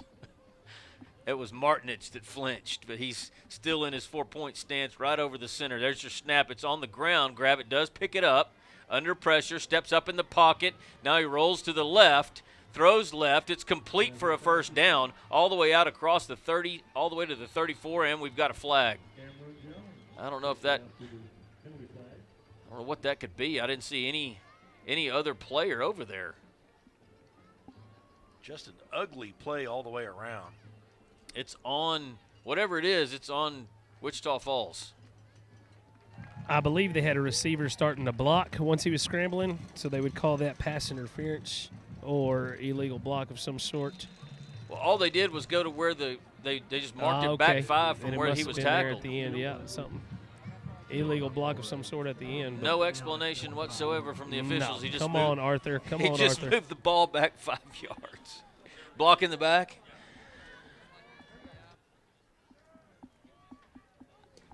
Under 4 minutes before half. 1st and 10 Coyotes from their own 35. Handoff Powell up the middle. Not much working there for him. Short gain of 2. Was that funny? No. Did I say something funny? No, it was Striker Redwine. Short gain of 2, man. That is hilarious. He was sitting on the ball carrier, just sitting there like he was at a park bench. I was wondering if anybody else saw that, too. Okay, so I'm not lying. Absolutely. That's what I was laughing about. 2nd down 7. Coyotes from their own, I think I said 35 earlier. It was 25. So now they're at their 28-yard line. Thought he was going to start feeding the birds or something.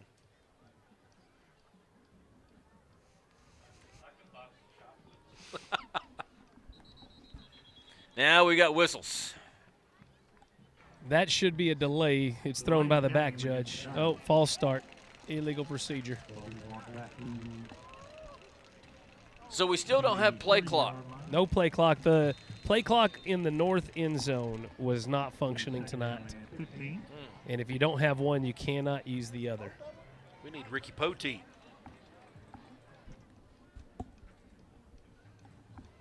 So after the penalty, they'll spot the ball at the 23. 2:20 left in your NRS second quarter. It's 2nd and 12 Coyotes.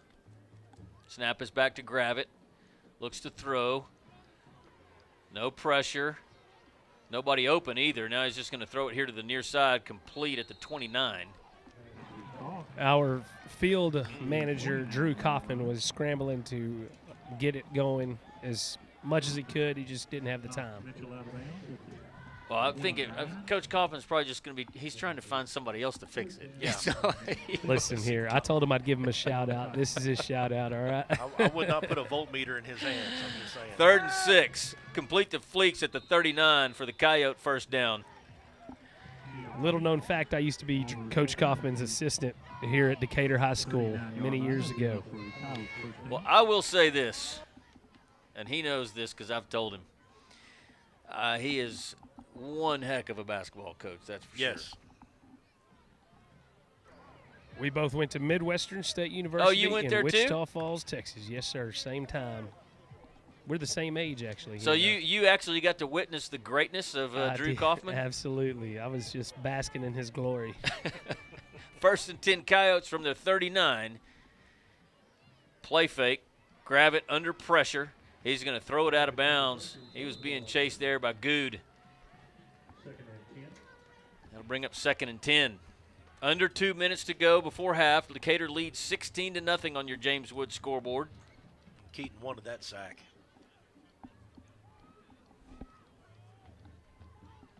Two receivers wide to each side. Snap is back to Gravett. Throws on the far side, incomplete. I think that was Cavazos that was zeroed in on that one, and I thought he was going to be able to snag it, and if he had, he would have been standing in the north end zone. Oh, yeah, there was nobody around. It was him and those two receivers, and I think he got a hand on it, but just couldn't quite bring it in. So on 3rd and 10, the Coyotes will send 3 receivers to the wide side of the field. Fleeks alone here to the near side. Gravett looks to throw, steps up in the pocket, flips it out, and it's incomplete. On the far side, intended for number 23, Jackson Mitchell, defended by Lane Heston. So with 1:46 to go before half, Wichita Falls will be punting it again. Decatur with one more shot to get more on the board before the half. Gilbreth backs up to the Decatur 27 as Judy with the punting duties for Wichita Falls. There's your snap. The punt's away. It's high. It hits out of bounds. Let's see where the striped shirt stops at the Decatur 29-yard line. So 1 minute and 39 seconds left. Let's see what the Eagle offense can do before halftime, and they'll get it back to start the third quarter. Yeah, they're keeping that punt away from any Decatur hands. That is not very fun, boys. It's more fun to take it back. Yeah. Snap is back. Pass complete to Gilbreth here on the near side. Eludes one defender, now two. Takes it out across the 39. Is it good enough for the first down? I believe it is. It's a Krisha Heston first down at the Decatur 40.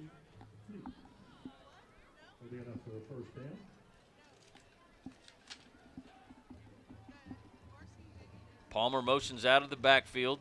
Ross is going to throw it. It's complete to Luke White. Nobody near him. He's inside Coyote territory all the way down to the 36. And another Krisha Heston first down. And there's a couple of options off of that little play that they've been throwing it to Nate when he motions out of the backfield into the flats. And it's working well for the Eagles. 3 receivers left, 1 to the right. 1st and 10. Ross throws it complete to Palmer here in the flats on the near side. Jump cut at the 35. Now he's still on his feet. He's inside the 20 down to the 18. Nice run by Nate as he has another Krisha Heston first down, and the Eagles are inside the quick car red zone with 1:08 left before half. Man, Nate's showing that just explosiveness from a stop-start. Oh, didn't know what you're looking at, Pat. I was just looking over there at the big issue, the medium issue. Make sure he's got the graphic up this time. 1st and 10. Ross looks to throw it. He's going to throw it for Abram Graham at the 5. Touchdown Eagles. Wide open, Abram Graham. Abram the tank. I'll tell you what. Some of these passing plays and that they've got set up tonight, I haven't seen so far this season. Yeah, that's the 4th or 5th play that just is completely different from what they've been doing all season. It's great. Jed doing a great job of his reads. I think that he had one read across the middle, and then it was Graham that was just wide open for the McLaughlin Supply touchdown. Abram Graham in space is dangerous. Yes, he is. Your Decatur Tire extra point is good, and with 50 seconds left in your NRS second quarter, it's 23-0 Decatur. We'll be right back. Care at 800 Medical Center Drive is open 8 a.m. to 8 p.m., 7 days a week to serve you. Wise Family Practice Urgent Care offers sports physicals, DOT physicals, workers' comp injuries, flu shots, preventative health care, weight management, depression and anxiety treatment, and much more. Call Wise Family Practice Urgent Care at 940-626-2110 or visit them at 800 Medical Center Drive in Decatur. Hey everybody, Casey Caraway with the Caraway team. We're on location with Chapman Landscape and Irrigation. Chase Chapman's the best in the business. Let's go check him out. Where is he? This truck. Chase! What are you doing? Hey! Are you sleeping? No. You look like you were sleeping in there. No, I come to check on the guys over here, man. No, you were sleeping. I'm so tired of this, dude. I'm trying to help you out. I'm trying to make these commercials. It's hard every time. I'm done. I don't think I can do another one.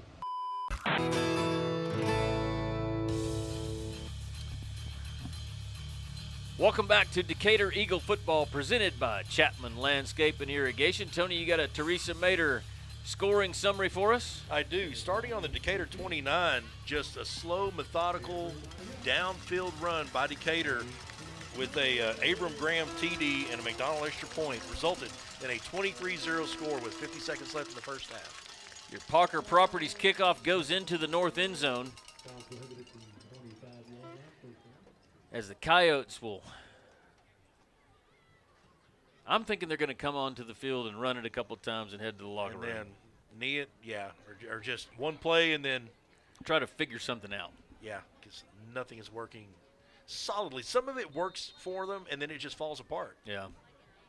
And it's not a red zone thing. It could fall apart in the middle of the field, or, I mean, heck, Falls apart anywhere. It's okay. It's okay. Oh, okay.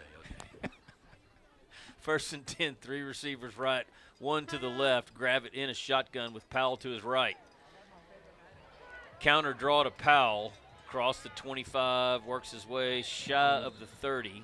That's the softest 4-letter word we've had in a while. Boys. Yeah, it is. It is. You ain't kidding. Gain of 4, 2nd and 6 as the clock continues to run toward the close of your NRS second quarter.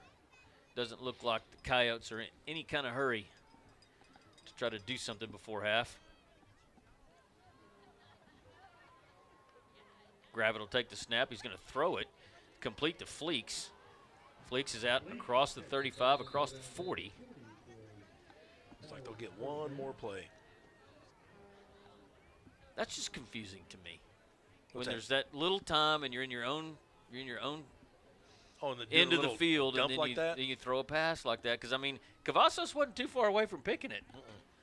But 1st and 10, with 12 seconds left for the Coyotes. Gravett's pass is incomplete at the 50. And there's 8 seconds left. Not just the 50, but The Renshaw Drug 50-yard line. Thank you.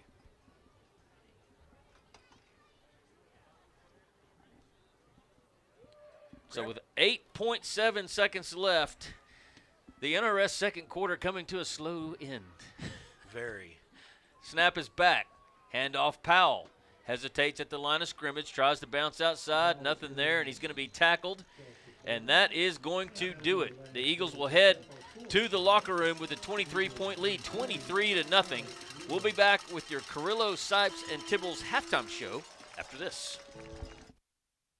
For all your seamless gutter needs, give us a call at Wise Gutter Solutions, area code 940-389-7880 for a free estimate. We service Wise and all surrounding counties. We offer new install, repair, leak protection, and cleaning services. We have over 32 different colors for you to choose from also. You can log on to our Facebook page and follow us at Wise Gutter Solutions or our website, wiseguttersolutions.com. We appreciate the opportunity to earn your business, and we look forward to speaking with you. Make the wise choice. Wise Gutter Solutions. Go Eagles! Texas Farm Bureau Insurance in Wise County has protected fellow Texans with auto, home, and life insurance since 1963. We have 2 locations in Decatur and Bridgeport that serve over 4,500 members in Wise County and the surrounding areas. Whether you're wrangling cattle or kiddos, we're proud to protect all fellow Texans in all Texan ways of life. Kelly Lynch, Doyle Lowe, Lisa Bradshaw, Chris Hanlon, and Monty Houston are located in the Decatur office across from James Wood Motors. Lisa Bryant and Todd Vineyard are located in the heart of Bridgeport on Wholesale Street. Give us a call or stop by and speak to one of our 6 local agents. Coverage and discounts are subject to qualifications, and policy terms may vary by situation.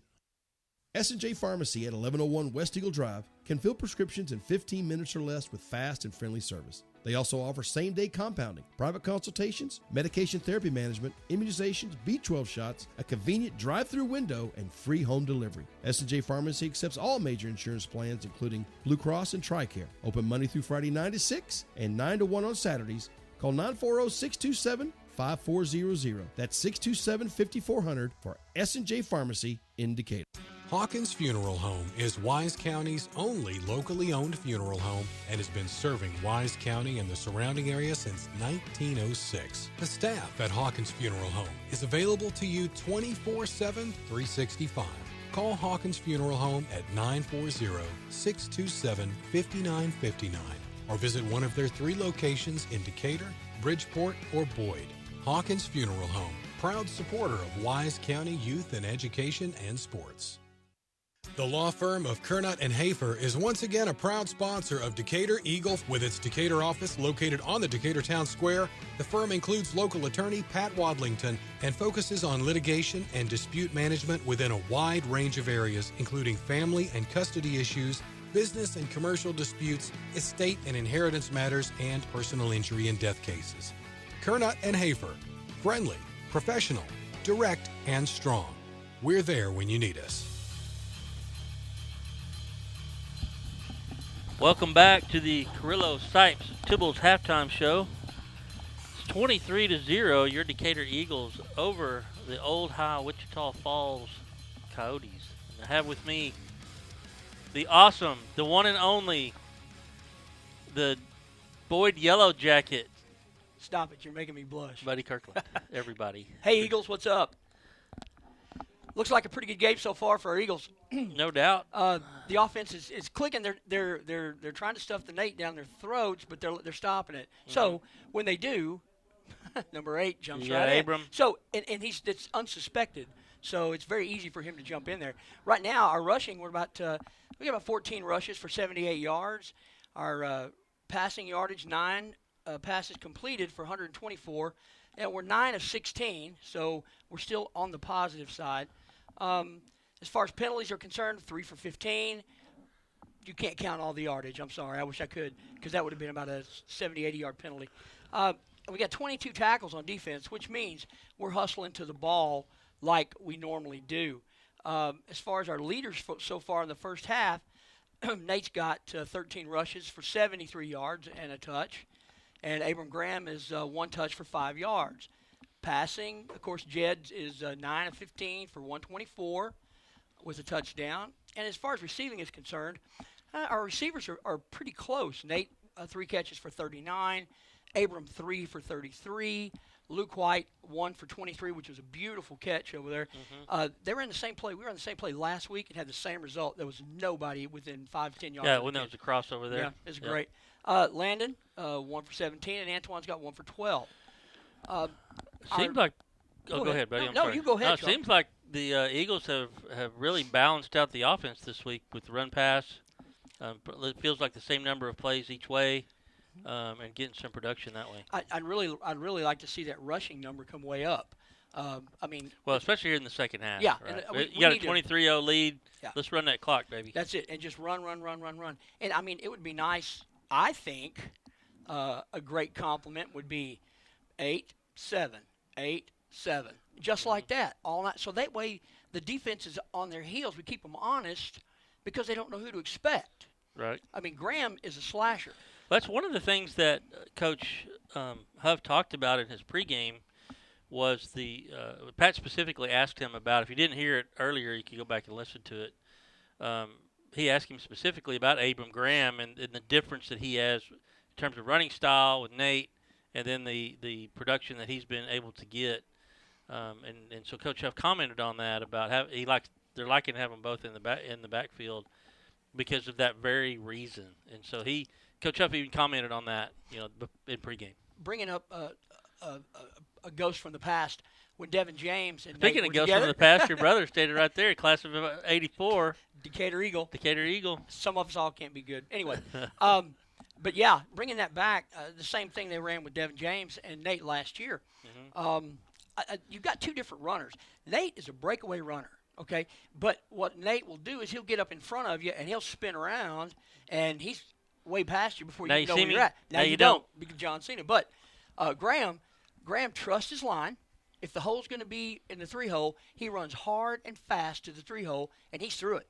Okay, that's why you see him breaking into the linebackers almost every time he runs. So we got 2 different types of runners, and they complement each other so well because, like I said, the defense, they don't know what they're getting, until it's 10 yards down the field. Right. So they're doing a good job tackling. Wichita Falls is. I'll give them that. They do have a lot of speed. Yeah, they do have some quickness.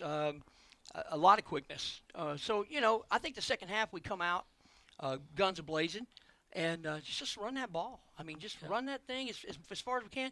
And if we get into a situation where we've got to pass, right, those backs out of the backfield on that little wheel route, it's unstoppable. One of the things that Coach Huff commented on also about Abram Graham was he struggled a little bit last year catching the ball on those little wheel routes.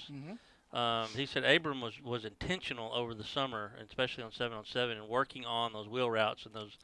And you can tell this year he's so much improved on those kind of things. And then this pass right down here, no problem. Like I said, when there's nobody within 10 yards of you, you could stop and maybe skip in or whatever, but we don't want to do that. Yeah, but that's a hard one to catch, right? Because you're expected to catch that one. You don't want a Jackie Smith. It's the one you have people hanging on you. That's not so. Yep. Not so easy. Well, they're looking good tonight. Our defense is looking good. We've got some of the usual suspects. Hey, let's take a quick break. Let's take a quick break, and then when we come back, we're going to take 2 commercials here. When we come back, we'll talk about the defense. Hang with us here on the Carrillo Sop Sybil's halftime report. Cobb Rental, located in Decatur, Just has like the sitting best there. selection of prices in the Wise County area on equipment rentals and sales. They have skid steers, lifts, trenchers, welders, forklifts, excavators, backhoes, and much more on hand and ready to go to work for you. Whether you need heavy-duty backhoes or trailers for transport, chances are Cobb Rental will have what you're looking for. Come see us at FM 51 in Decatur or online at CobbRentalAndEquipment.com. Good luck, Eagles, from Cobb Rental in Decatur. Bison Creek Homes is an established home builder in Decatur, proudly serving Wise County and surrounding areas. With an in-house licensed architect and interior designer, Bison Creek Homes has been leading the way in innovative home designs such as modern, contemporary, farmhouse, Texas Hill Country designs, and more. Come put our many years of construction experience to work for you. Visit BisonCreekHomes.com and check out the many beautiful homes we have built. And go Eagles! Welcome back to Eagle Stadium here in beautiful Decatur, Texas. The Carrillo Sipes-Tills halftime show here for you, and I have the awesome, one and only, stupendous, excellent Buddy Kirkland. Hey, y'all. The stat man. Hey, y'all. Hey, defensive stats. We got 22 tackles in the first half, and what's nice about these tackles is we're getting a good mix of people. I mean, Keegan Hatchell's got 4, and Keaton Good has 4. So they're our leading tacklers so far for the game. Coming up close behind that 4 is one of my favorites, Lane Heston, right? Of course. And the Vendozer's got a couple. And the 2 he made were good. I mean, yeah. If it wasn't him, it was nobody else. Right. So he did a great job. Great job. Our defense is looking good. What I've noticed from up top is we have a natural seam in our secondary. Natural. They've taken advantage of it 3 times. Okay, so I'm sure we'll make those adjustments, and when we come back into the second half, that seam will be gone. The one thing we've noticed, they were playing Antoine at safety, but they've switched him back over to corner. Correct. And so we'll see if they make that adjustment back because of that open seam in the zone there. I like Antoine at corner because he's a shutdown corner. You very seldom see anybody complete a pass over him. Right. And if it is, it's because of a mistake somewhere. Because he's very good on the corner. I love watching him play, and he's got great basic skills. I mean, I've seen him come up with the backhand, on the waist and knock the ball down with the offhand, which is perfect. When you see that, and if you've ever coached secondary, you see that play, you want to cry because it's perfect. I mean, it's no way better. Yeah, and there was one play that Wichita Falls corner made that was like that. Yes, it was a good play. Right down here in front of us on the near sideline. It's good. It's good football. I like watching good football. I love watching the Eagles, of course. Yeah. No question about it. Well, but, the second half. So, what do you expect? What's your expectation? I know we've talked a little bit about what we think about the offense in the second half. But what do you think overall? Just give me a sky level view of what you think the second half is going to look like for the Eagles. I think our defense is going to probably get a few more sacks because they're going to have to throw the ball. Man, that quarterback is quick. He's quick, man. but there's been 3 times down there where we had him dead to rights and we let him squeeze out. They'll talk about that at halftime. Right. You know they will. So I see getting a couple, 2 or 3 more quarterback sacks. We're going to pressure him, and when they make that adjustment in the secondary, we should be able to almost shut him down. Now, Fleeks is a good receiver. He's very fast, very quick. Quick, fast, and 6'5". Yeah, 6'5". So you keep going, right? You're right. I think his brother plays in college somewhere. Yeah. So anyway, so he's very quick, and he's somebody we're going to have to keep our eye on. He's that kid that made the catch that wasn't a catch. The 4 times. Yeah, last year. He had 4 catches taken away from him, but that's okay. You got to have your feet in bounds. Offensively, I see some running. Now we'll pass when we can make it advantageous for us. I don't think we're going to get forced into many passing situations, and I'm looking for a field goal. I'm just saying, I'm looking for it. I want it. I mean, why not? So anyway, I think we'll have a great second half. We should come out of this on top, and we'll move along to the 3rd district game. So there you go. You got a score prediction? I hate to predict scores. I mean, you were so close last week. I was. I missed it by what, 3? Yeah. Yeah. This week I'm going to go 46-12. Okay. 46-12. Okay. 46-12. I'm going to say we scored 3 touchdowns, so I'm at 44. Okay. And I'm going to give them 1-7 against late. I got you. One touchdown late. So I'm 44-7. I got you. On my second on the Okay. final. All right. I'll go 46-12 because you know what's going to happen in there. 3-pointer.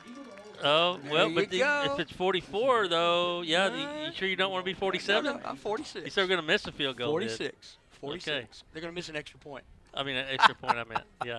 That's for what? $10,000, right? No gambling is illegal. No but gambling is just saying, illegal. Yeah, okay. It's for a, I'll tell you what, 10,000 Bitcoins. Gotcha, Bitcoins. Well, I'll have to dig them out of the closet. All right, let's take a quick break, and when we get back, we'll bring you the Big Blue Marching Band. Go band. Build or buy your dream home with help from the mortgage experts at First National Bank Mortgage. Mortgage money man Mark Goodwin will help you build or buy the home of your dreams in Wise County. Our office is now open in Bridgeport, and we're ready to get to work on your new home loan. Why trust your mortgage to anyone else? First National Bank Mortgage, now open in Bridgeport. Apply online at mortgagemoneyman.com. NMLS 543312, Equal Housing Lender, member FDIC.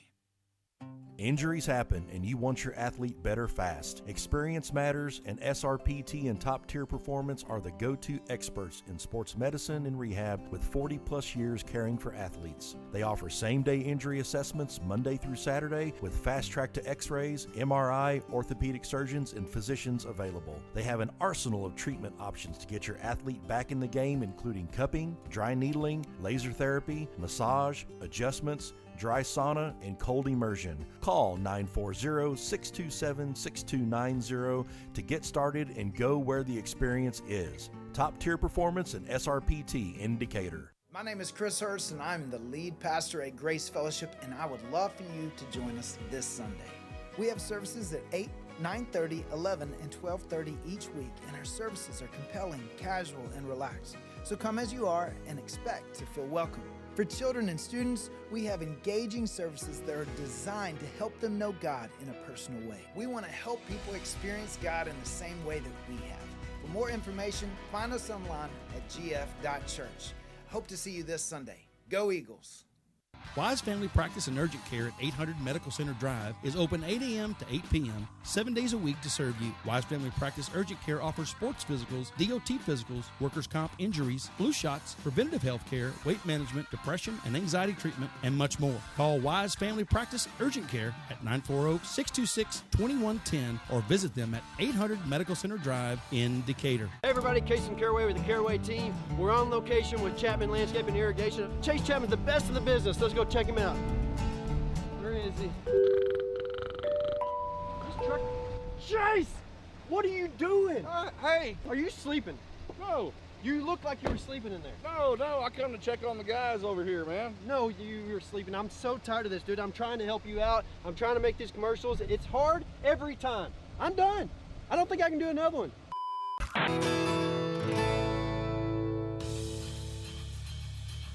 Welcome back to the Gorilla Cypress halftime show. And here comes the Big Blue Marching Band.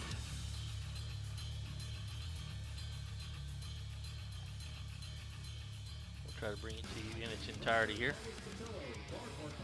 The band is under the field direction of Bailey Johnson, Aiden Mosley, and Luke Wilson. The BBMB band member of the week is Reed Arthur. Section of the week is the Color Guard. The BBMB directors are Ginger Dillard, Caleb Hessert, Eric Lawson, Holly McNeil, and Eric McNeil. We would like to thank the Decatur Walmart, Wise County Sheriff Department, and the Decatur High School Ag Department for all your support. Please enjoy the Upside Down.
the Decatur High School Big Blue Marching Band.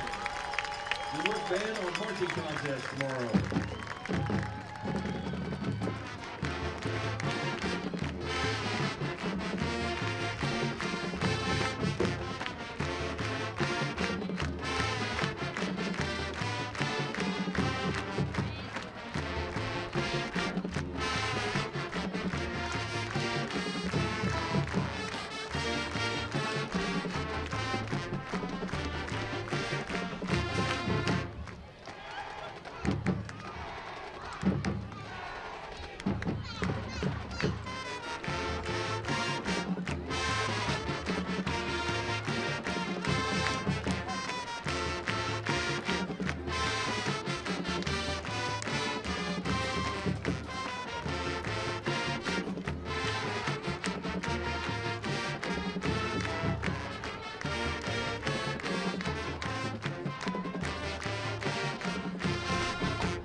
That was the Big Blue Marching Band performing their halftime show that they'll be performing in contest this year. Man, they sounded great.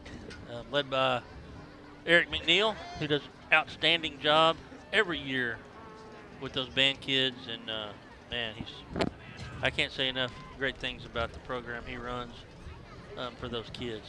So it looks like Pat's got his headset on, and I'm looking for Sam's down there. He's waiting on Coach Huff. I can tell.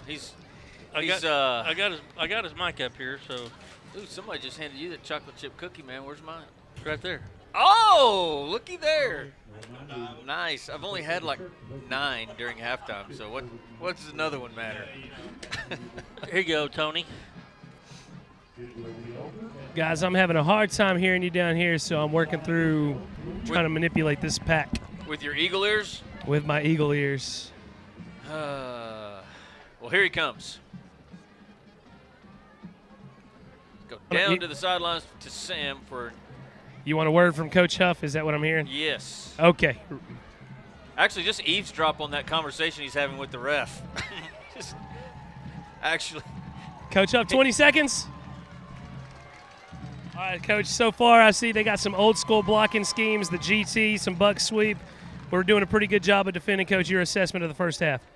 I think the one thing we're looking for is to play more physical tonight than we have in the last couple of weeks. And so, right now, so far, the defense has held up really, really well, and that's been the difference. The field position has been huge for us. Of course, the punt return was nice also, but they got a lot of speed. We need to finish this one. Yes, sir. Good luck to you, Coach. Thank you. Man, it's so great to have Sam on the sideline instead of like me or me. We don't know any of the football stuff. No, It's like, no. Hey, I saw the. I see you got a GC and a buck sweep and a outside Simon Says. Guys, I'm wired one way, guys. Oh, yeah. Hey, we don't know enough. He might just be making it up. He could be. We would see totally snowing us. I remember when Sam coached my kids. Way, way back when. That is a while back. I think you guys need to crack that window again or something so I can hear you a little bit better. Man. Come on now. You need a little air conditioning in your life. These windows don't open. Remember, this was. All right, we'll figure it out here on the Texas Bitter. Custom Trailers sideline. If you need to run up here and get another device, we've got some. So the start of the Triple T Windows third quarter, a kickoff short, fielded at the 25, brought out across the 30, across the 35 to the 37. Could not tell who that was. Number 2. Landon Feltz. So 23-0 your score on your James Wood scoreboard. Decatur with a big lead as we start the second half of this one. Just a couple of scores of interest that I stumbled across before we went on the air for this third quarter. The main one is who we play next week. Springtown up 28-14 over Mineral Wells.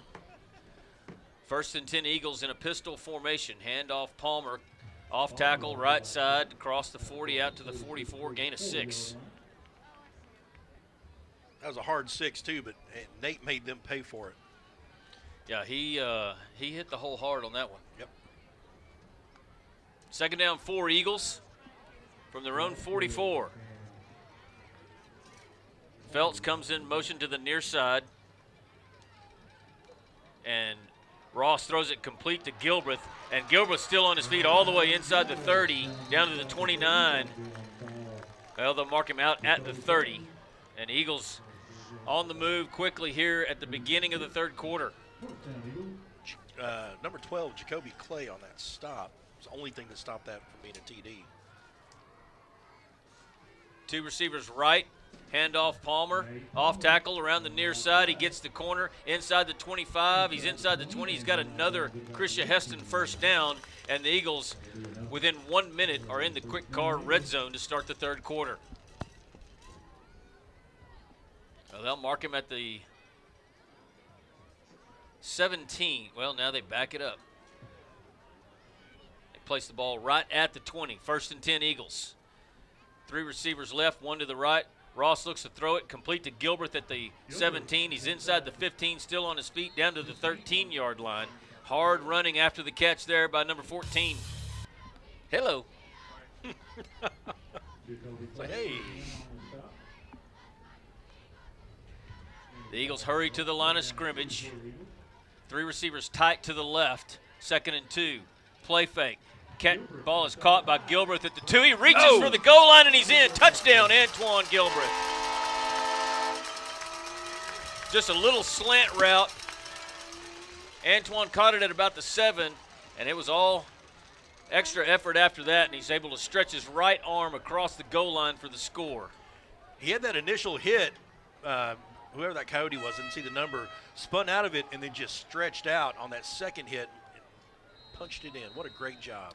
A McLaughlin Supply touchdown and a Decatur Tire extra point will make your score an even 30-0. Decatur over the Coyotes from Wichita Falls, and I think the line was, 29?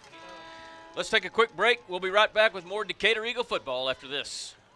For all your seamless gutter needs, give us a call at Wise Gutter Solutions, area code 940-389-7880 for a free estimate. We service Wise and all surrounding counties. We offer new install, repair, leak protection, and cleaning services. We have over 32 different colors for you to choose from also. You can log on to our Facebook page and follow us at Wise Gutter Solutions or our website, wiseguttersolutions.com. We appreciate the opportunity to earn your business, and we look forward to speaking with you. Make the wise choice. Wise Gutter Solutions. Go Eagles! Texas Farm Bureau Insurance in Wise County has protected fellow Texans with auto, home, and life insurance since 1963. We have 2 locations in Decatur and Bridgeport that serve over 4,500 members in Wise County and the surrounding areas. Whether you're wrangling cattle or kiddos, we're proud to protect all fellow Texans in all Texan ways of life. Kelly Lynch, Doyle Lowe, Lisa Bradshaw, Chris Hanlon, and Monty Houston are located in the Decatur office across from James Wood Motors. Lisa Bryant and Todd Vineyard are located in the heart of Bridgeport on Wholesale Street. Give us a call or stop by and speak to one of our 6 local agents. Coverage and discounts are subject to qualification. McDonald's Parker Properties kickoff stalls out at the 2-yard line. It's picked up by Powell, and he brings it out across the 20 all the way to the 24, which is where the Coyotes will start their next possession. They'll actually mark him, well, at the 24. Hey, guys. Yes, sir. Just heard a discussion here with this field judge. He was talking to the coaches, telling that warning of an offensive pass interference call incoming if they run a play similar to the one that led to that touchdown where the other inside receiver ran and collided with a defender. Is it saying could be a little pick play? Yes, sir. Yes, sir. He said he talked with the back judge, and they will be looking for that. On 1st and 10, Coyotes from their own 24. Handoff Powell, off tackle to the left side, nothing going, and planted there by the 33. Yeah. Trammell? Trammell. Patcher, Teresa made her State Farm scoring summary. I've been waiting on it. Man, opening kick of the second half, Decatur steadily marched downfield. Antoine Gilbreth with a second effort touchdown and a McDonald extra point, 30-0 Decatur. On 2nd and 10, Gravitt throws left and bounces it toward his receiver, incomplete. They'll bring up 3rd down and 10 Coyotes. 3rd down and 10. We are bird dogging the Eagle Auto Body hard hit of the game. Yeah, somebody needs to smack-a-jawea someone so we can. I had one nominee in my PE class in kindergarten this morning, guys. Oh, really? Yes, sir. On 3rd and 10, grab it, rolls left, looking to throw, under pressure. He's going to be knocked out of bounds shy of the 30-yard line. Kind of looked like he was doing some sort of like little pirouette there as he went out of bounds. Coyotes going to have to punt it away. Yet another 3 and out for the Coyotes. Or what did that? Yotes? Is that the Yotes? The You can say Yotes. Actually, let's do that. It's easier. The Yotes. From now on. Copy that. That is the football program that I started my coaching career under, guys. Judy will punt it away. It hits at the Decatur 45, and it's going to roll out of bounds. They're not going to give Antoine another shot at returning one tonight. Sam, how many years did you coach there? I was there from 1 year, and then I found Decatur as quickly as I could. They're going to mark this football at the Decatur 35. It's 30-0 Decatur on the James Wood scoreboard. 9:32 left here in your Triple T Windows third quarter. Pistol formation with Palmer behind Ross. They'll hand it to Palmer. Bounces to the outside around the corner right. Brought down around the 39-yard line.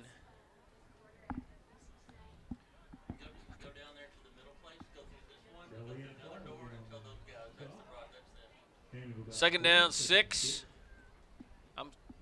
for the Eagles from their own 39.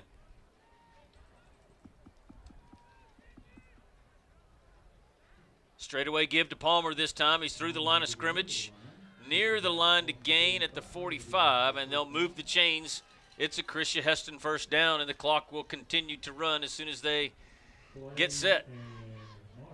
Man, Pat, anytime that previous play, Palmer goes into contact and he jumps like he's going to try to leap over or at least just leap into it, it's scary.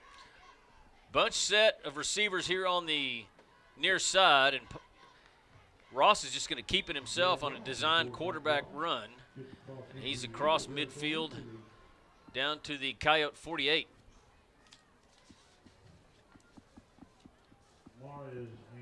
That was, whoa. Number 43, Gabe Miliori. Yeah, sure, Miliori. Snap is back, handoff Palmer, cuts it up at the 42. He's inside the 45. I'll mark him down at the 41. They will move the chains again for another Christian Heston first down. And the Eagles just slow and methodical. Yep. Under 8 minutes to go in your third quarter. Two-back set this time on 1st and 10. Graham will motion out of the backfield here to the near side, and Ross will throw it complete to Feltz. Good block there by Graham, but Feltz will be dropped down, upended at the 39. Not often you see a receiver or a running back get a pancake block. He heard you asking for an Eagle out-of-body hard hit of the night is what he heard. You think that's our candidate? That's all we got so far, boys. 2nd and 8. Thank you for keeping it on your mind. On 2nd and 8, it's a quick pitch to Palmer, and he breaks into the secondary, and Nate's going to be untouched into the end zone. Touchdown Decatur. 39 yards for Nate Palmer as the Eagles extend their lead to 36-0. He looks different tonight. He really does. He's running downhill again. I mean, he just looks like he's got. He is in full stride. He's hitting every single seam. He looks like he's hitting the hole quicker. He's running harder. Yep. A McLaughlin Supply touchdown. And I don't know what we're doing here, but Jace Watson back down on his knees to hold the extra point attempt, and your Decatur Tire extra point is good. It's 37-0 Decatur, 7:14 left in your Triple T Windows third quarter. We got more coming up right after this. And policy terms may vary by situation. S&J Pharmacy at 1101 West Eagle Drive can fill prescriptions in 15 minutes or less with fast and friendly service. They also offer same-day compounding, private consultations, medication therapy management, immunizations, B12 shots, a convenient drive-through window, and free home delivery. S&J Pharmacy accepts all major insurance plans, including Blue Cross and TRICARE. Open Monday through Friday 9 to 6 and 9 to 1 on Saturdays. Call 940-627-5400. That's 627-5400 for S&J Pharmacy in Decatur. Hawkins Funeral Home is Wise County's only locally owned funeral home and has been serving Wise County and the surrounding area since 1906. The staff at Hawkins Funeral Home is available to you 24/7, 365. Call Hawkins Funeral Home at 940-627-5959 or visit one of their 3 locations in Decatur, Bridgeport, or Boyd. Hawkins Funeral Home, proud supporter of Wise County youth and education and sports. Your Parker Properties kickoff. Fielded at the 5, fumbled, picked back up, and ball still loose. Around the 13, who's got it? Looks like that was number 8, Ian Beasley, able to recover his own fumble. But Coyotes will be starting deep in their own territory. I know. Pat, I can only keep up with so much in this little small brain of mine. McDonald's having a good kicking night tonight. He really is. Yes. My brain is stuffed full of remembering sponsors. It just can't hold anything else. It's like it's redonkulous. 1st and 10, Coyotes. Handoff, Powell up the middle and into the secondary. Nice hole there, out across the 25 to the 26, and that's a Coyote first down. Probably the best straight-ahead running play the Coyotes have had all night right there. Patrick, Teresa made her State Farm scoring summary. After a Yote 3-and-out, the Eagles take the punt, march it downfield on a 39-yard TD by Nate Palmer, and your McDonald extra point resulted in a 37-0 score. Gravitt's pass was complete to Cameron Jones, and he's able to get another Coyote first down all the way out to the 37. An injured Yote at the 42. It's either knee or it's a cramp. So we are going to give the hard hit of the night, Eagle Auto Body hard hit of the night to Abram Graham. So far. For the pancake block on the little pass out in the flats like to Landon. An Abram tank. It was, I mean, doing play-by-play, you know, when you got to watch the football, but it was so good, I saw that. Oh, yeah. Instead of. We got some scores here, Pat. Scores brought to you by? Outlaw Equine. I was testing you. Took me a second there. Chico Dragons over Munster, 35-28. Iowa Park is up 27-7 over Bowie. Springtown 28-14 over Mineral Wells at the half. Comanche Indians 20, Jacksboro 16. Keller Timber Creek 31, Hazlitt Eaton Eagles 14. Justin Northwest 28, the Colony Cougars 14. And the Raiders 21 and the hated Abilene Wiley Bulldogs 7 in the third quarter. Oh, Bridgeport game. Gainesville 28, Bridgeport 14 at the half.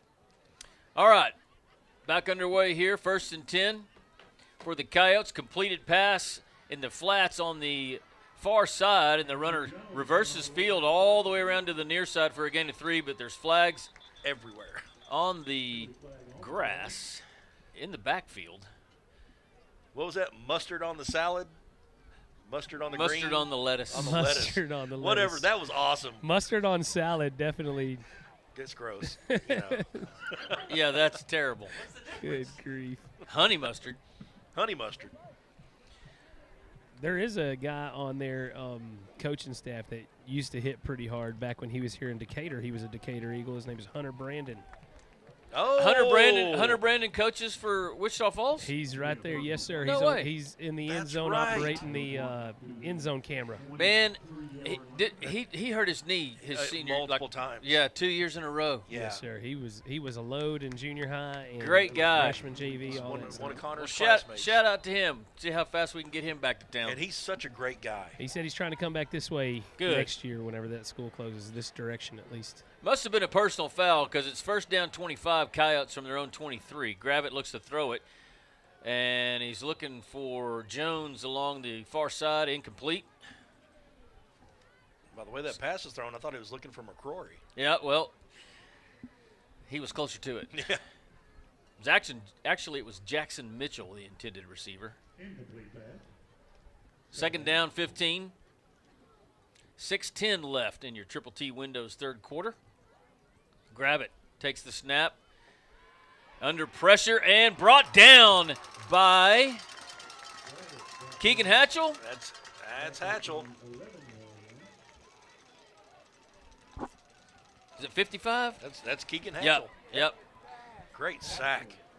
He was one that I brought up in my interview with Coach Huff to talk about his consistent play on defensive line, and he did a great job because he was untouched, but he was pursuing the quarterback with a lot of speed, and he did a great job of breaking down, still able to make the tackle. And getting tangled up in it. Yep. On a 3rd and 37. They'll hand it to Powell, and he doesn't get 37. He does not. Maybe side to side he got 20. Yeah. But the north-south running was definitely not 37. Yeah, they don't calculate the distance there like on your Apple Watch. No, it's not a route. Fitbit. Yeah, it's not a Fitbit game. Gentlemen, I don't want to jinx it right now, but this is the longest we've gone without a sideline warning in a game so far. Interesting. Judy back to punt, and the snap is high, but he does get it. Punts it away. It's going to hit at the Coyote 44, takes a Coyote bounce across the Renshaw Drug 50, and it'll be down at the Decatur 47.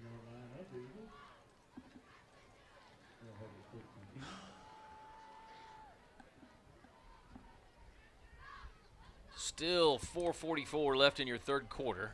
Still slow. 37-0 Decatur on your James Wood scoreboard. 3 receivers tight left, and it looks like Carter Riggins split wide right. Hand off, Graham cuts it up.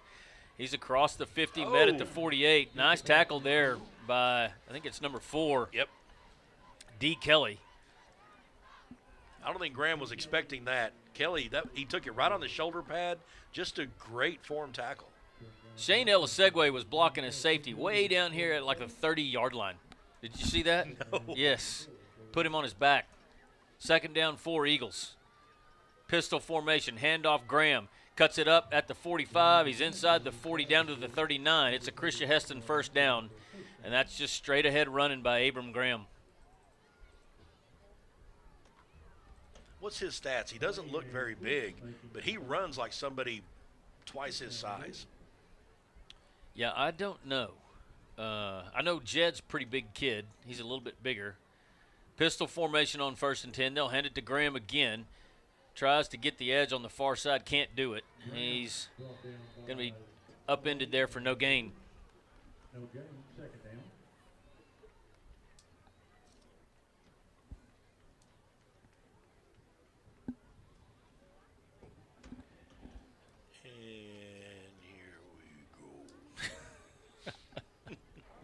I have Abram Graham listed at 5'8", 175. Okay. They'll hand it to him again on 2nd and 10. He's through the line of scrimmage, but dropped after a gain of 2. Looks like it'll be 3rd and 8, maybe 3rd and 7.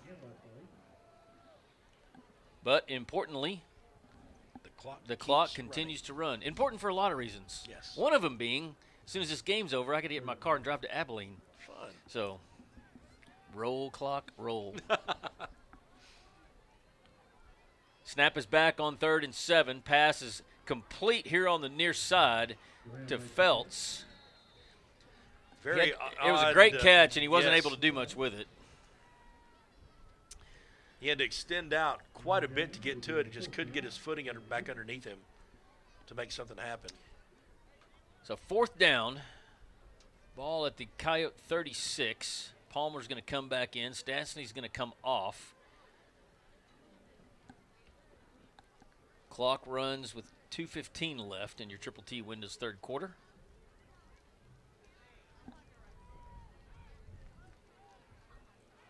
Two-back set. Felts comes in motion to the near side. Here's your snap, play fake. Ross looks to throw it. He's going deep down the near sideline for Felts. He's got it. Touchdown, Landon Felts. Oh, that looked good. On a 4th down 6 from the 36, it's Ross to Felts for another McLaughlin Supply touchdown.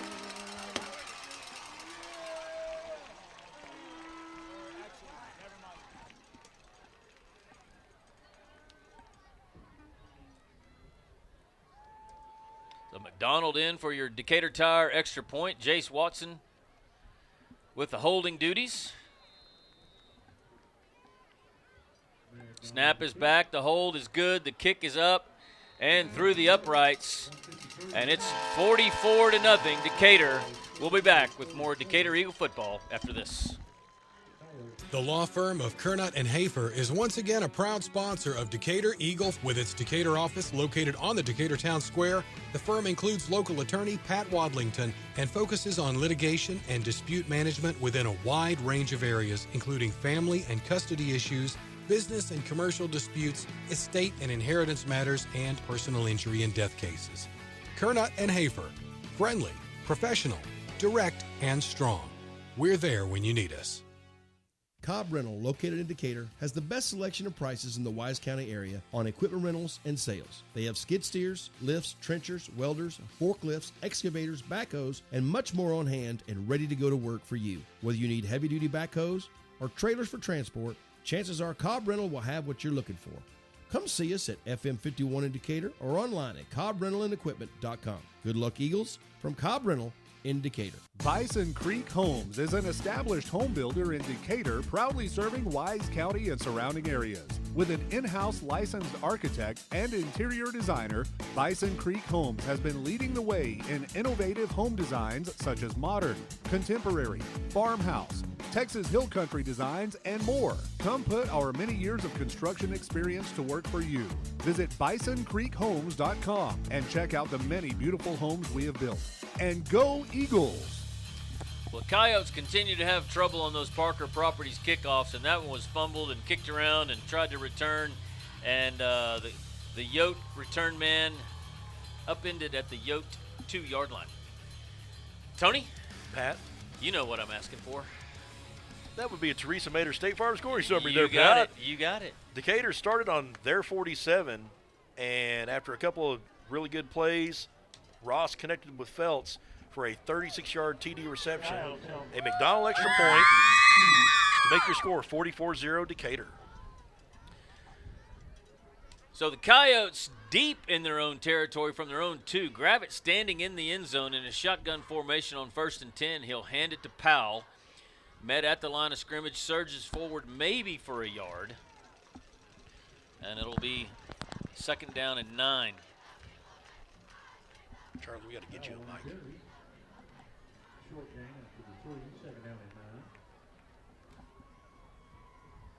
Bowden Portales in on the defensive line for the Eagles, along with nose tackle Tanner Meyer. 2-back set for the Coyotes. Snap is high, but Gravett able to corral it in, hands it off, and the runner will be stopped around the 6-yard line. That was waiting to see him get up. I believe it was a striker. The ball carrier's number, that was Powell.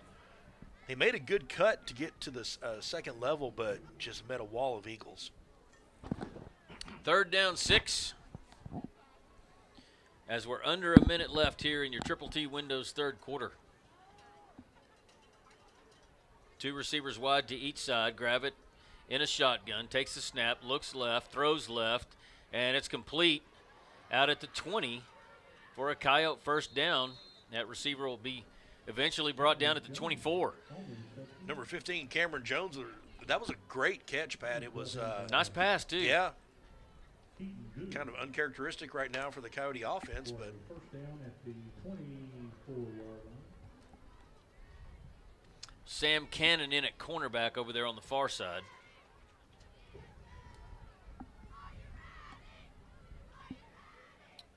And it looks like that will do it for your Triple T Windows third quarter.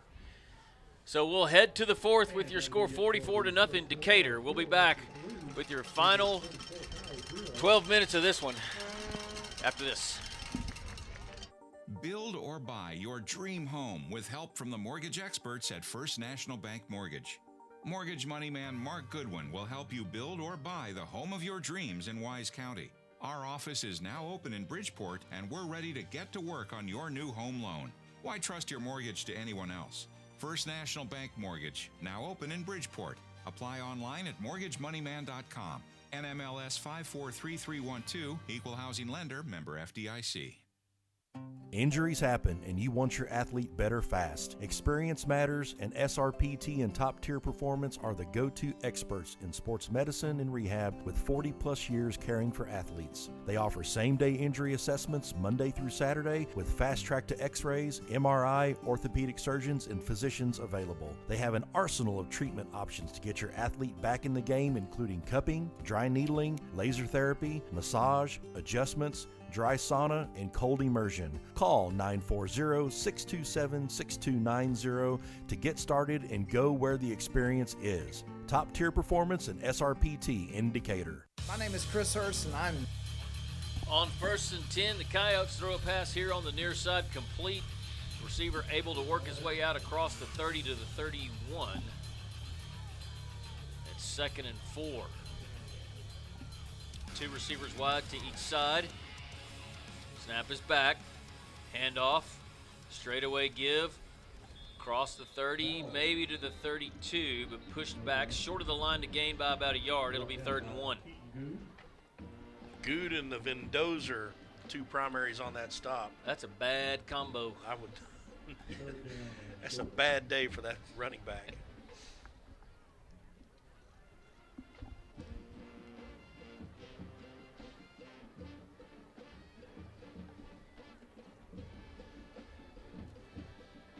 Two backs in the backfield with Gravett on 3rd and 1. There's your snap. Straightaway give. Running back corralled at the line of scrimmage. I don't think he made it. No, he did not. I think he got any forward progress. It'll be 4th down and 1. What will the Yotes do? No gain. It'll be 4th down and 1 for the Coyotes. There's even odds. Well, 10:25 and counting here in your 4th quarter, brought to you by Wise Choice Meats.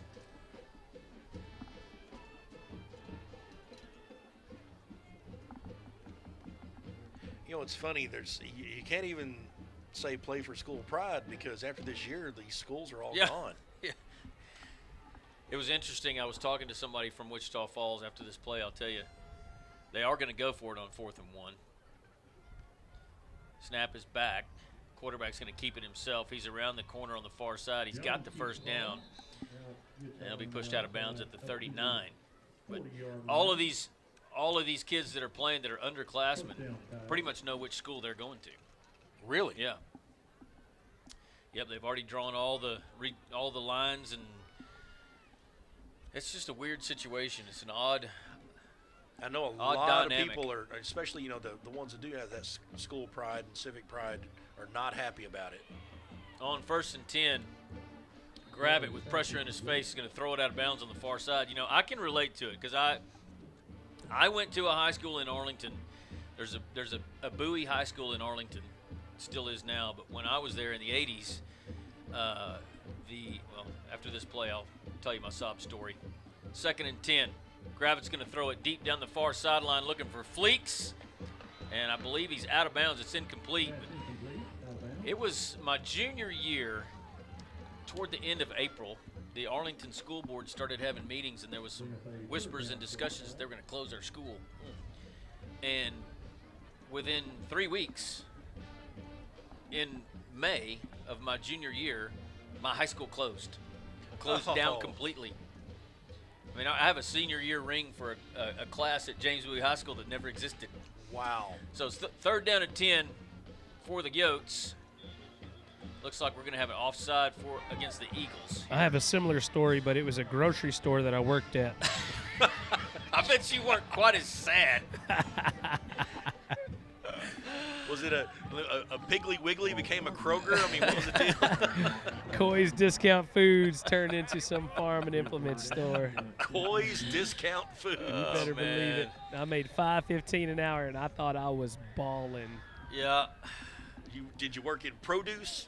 My dad was a produce manager there, actually, at one point in time in my life. But I think I was just bagging and tagging or something. $5.50 an hour. I remember those days. So after a procedure penalty against the Coyotes, it's third down and 15. And this broadcast is coming apart. It just seems quick. Nah, we're just giving it color, man. Yeah, absolutely. Hey, I got a fun fact for you whenever you're ready. Bring all you have. Third down 15. Gravitt's going to throw it. On the far side, almost intercepted. Looked like McCrory or Cavazos over there.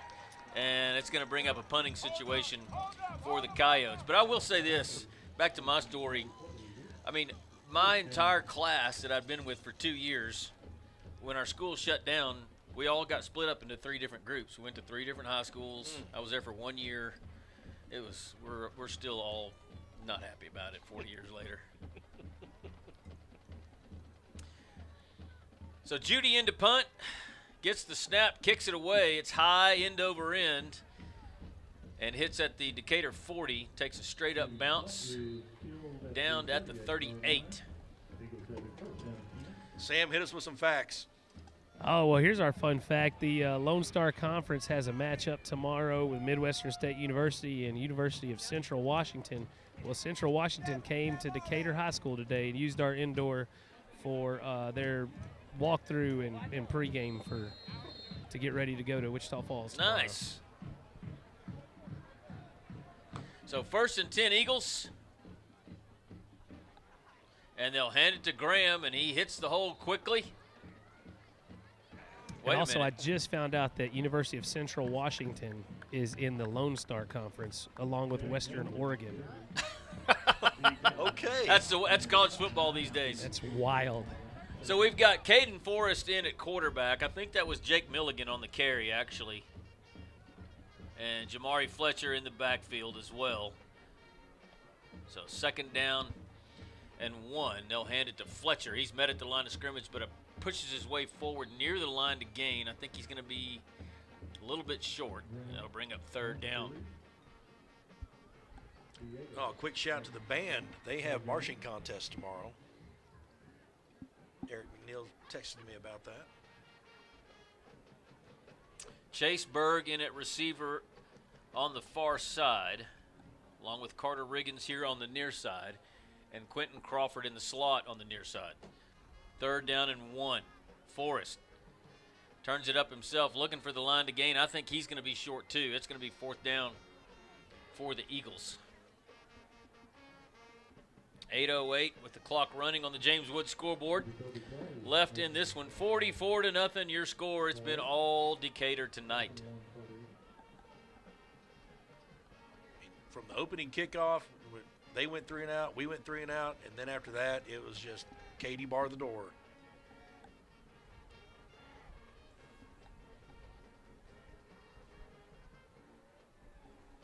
Eagles going to leave the offense out there on 4th and 1. Milligan will motion out of the backfield. Caden Forrest keeps it himself. He gets out to the Renshaw Drug 50-yard line. He's got a Christian Heston 1st down.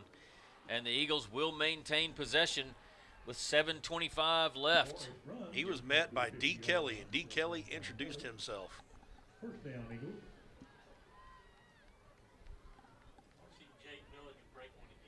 You know, he runs a lot like Abram Graham, because I thought that's who that was a second ago. Yeah. He's faster than Abram Graham.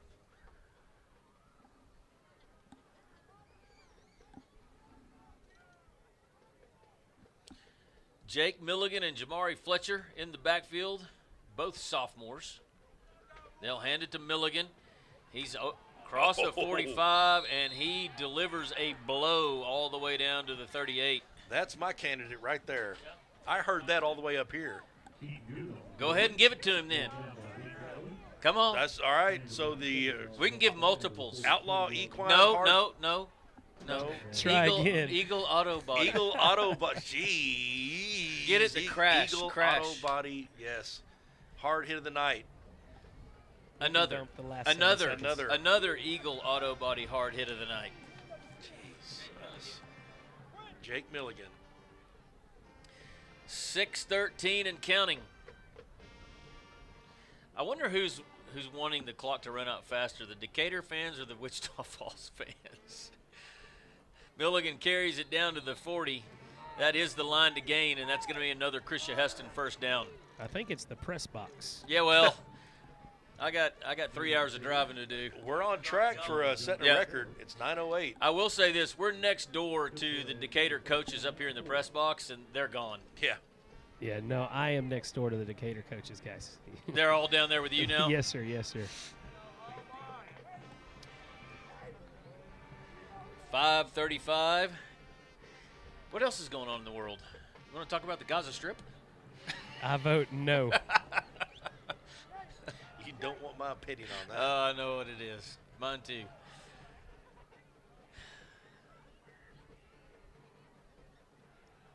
Handoff Fletcher. He's into the secondary inside the 30 spin move, breaks a tackle all the way down to the 22, and another Krisha Heston first down for the Eagles. Great run by Fletcher. I will say that, so the Gerald Ford Battle Group has been deployed since May, and the Eisenhower Battle Group was due to replace them, but because of what's happening, they're now positioning the Gerald Ford Battle Group, like I said, off the over by Israel, and then the Eisenhower is going to steam in and take up station into Ukraine, and then at some point they got to rotate the Ford Battle Group back, just because of cost of fuel and everything else, but they're going to maintain for the next. Hand off to Milligan around the near side, and he's going to get into the end zone. Jake Milligan, a 22-yard touchdown for Decatur. Look at that. He is fast. Hey, you know what's neat is I'm watching Nate Palmer and Abram Graham, and they're the two most excited people in the whole stadium right now, cheering for Fletcher and Milligan. That's good to see. But another McLaughlin Supply touchdown and another Decatur Tire extra point coming up.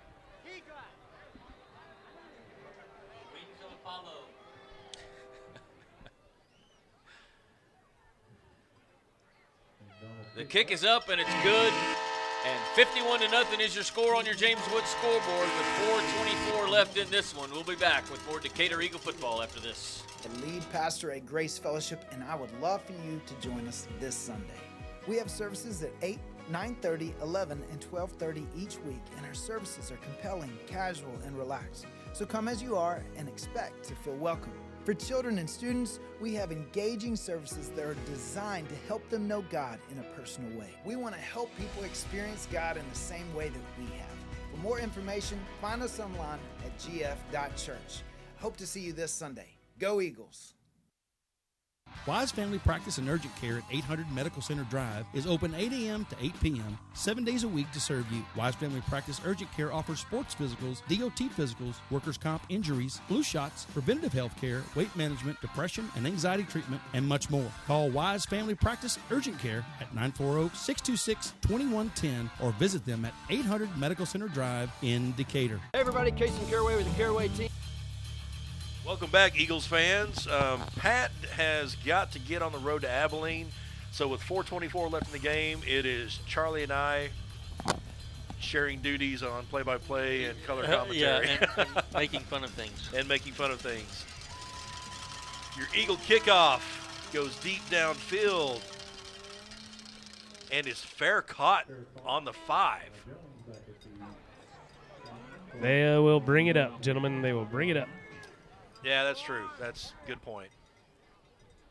Still, I mean, he had plenty of space. I figured that he'd at least tried to maybe get something, but it is what it is. with your score being 51-0 and 4:23 left in the game. So the Coyote offense takes the field. Looks like we got a little confusion in the backfield as to who is doing what. Got two backs in the backfield. There's your snap. It's a handoff to the right. Nothing doing, not even getting to the line of scrimmage. And that was, who was that? I can't see it. That was Striker Redwine on that stop. Did he make the, yeah, he did. Okay, he got back to the line of scrimmage. So it's going to be 2nd and 10, Coyotes. Sam, you're going to experience the B team now, so I apologize in advance. He was with me and Pat last week. Listen, it's like 7th grade all over again, gentlemen.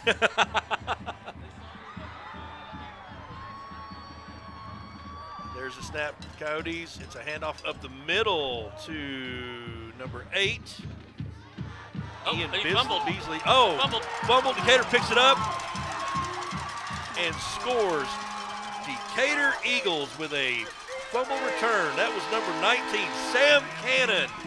Sam Cannon with that touchdown. That's going to be Sam's first touchdown of the year, I think. It is. Man, good for that young man. I bet Wesley is going nuts right now. We'll talk about it. Me and Wesley will talk about it Monday morning at J-Rob's. Awesome. Look at that.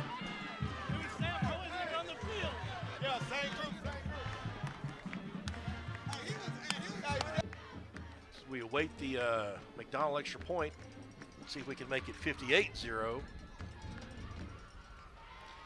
Well, I had my halftime prediction completely wrong. It's a snap. Kick is up. It is good. And ladies and gentlemen, it is now 58-0 Decatur with 3:30 left in the game. Just like last year, gentlemen. Man, oh man.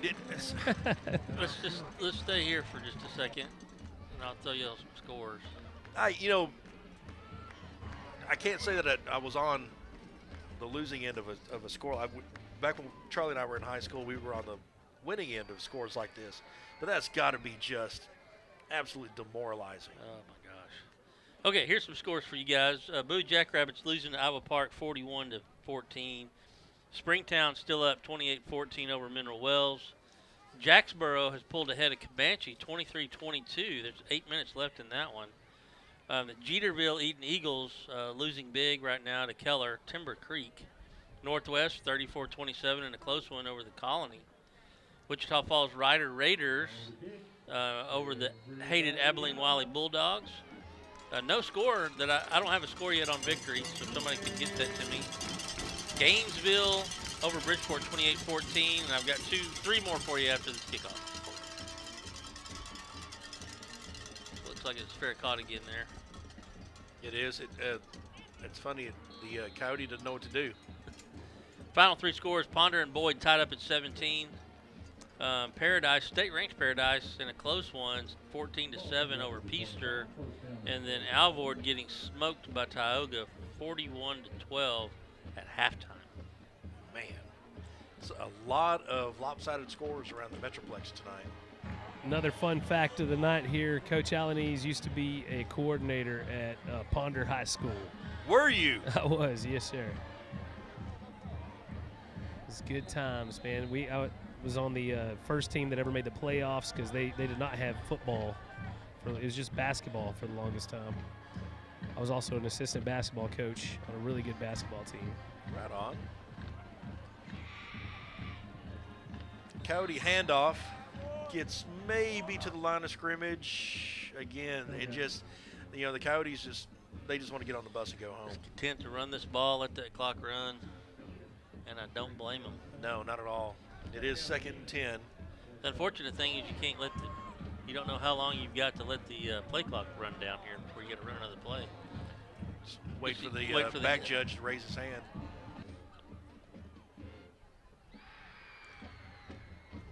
The Yotes get set. Gravin talks to his running backs. We got motion. It's a handoff up the middle.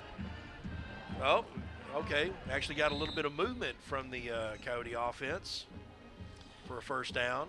Yeah, the line there does a good job opening up a center seam for the running back to kind of to bust through there, get to the second level.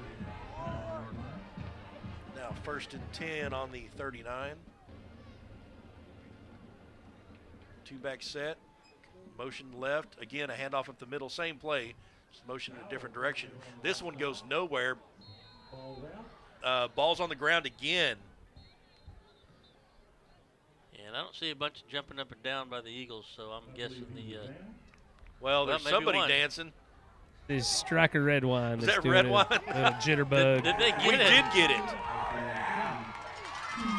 Oh, man. Sam, last week, 4 fumbles, 2 for turnovers by Wichita Falls. We got the same situation going on here. Oh, I left it. See, I can't do the clock well when I'm trying to do that. So the Decatur offense takes over on the 33, it looks like. Guys, I'm standing next to a legend in the making over here, Jed, the QB1. Man, I'm so impressed by him. Yeah. Jed, any thoughts real quick? Go Eagles. Go Eagles. Sweet, short and simple. So with 2 minutes left, we take a knee, and we're just going to have a conference in the huddle, maybe talk about what we're going to do tomorrow night. You know, hey. Where's 5th quarter at? Where's 5th quarter at?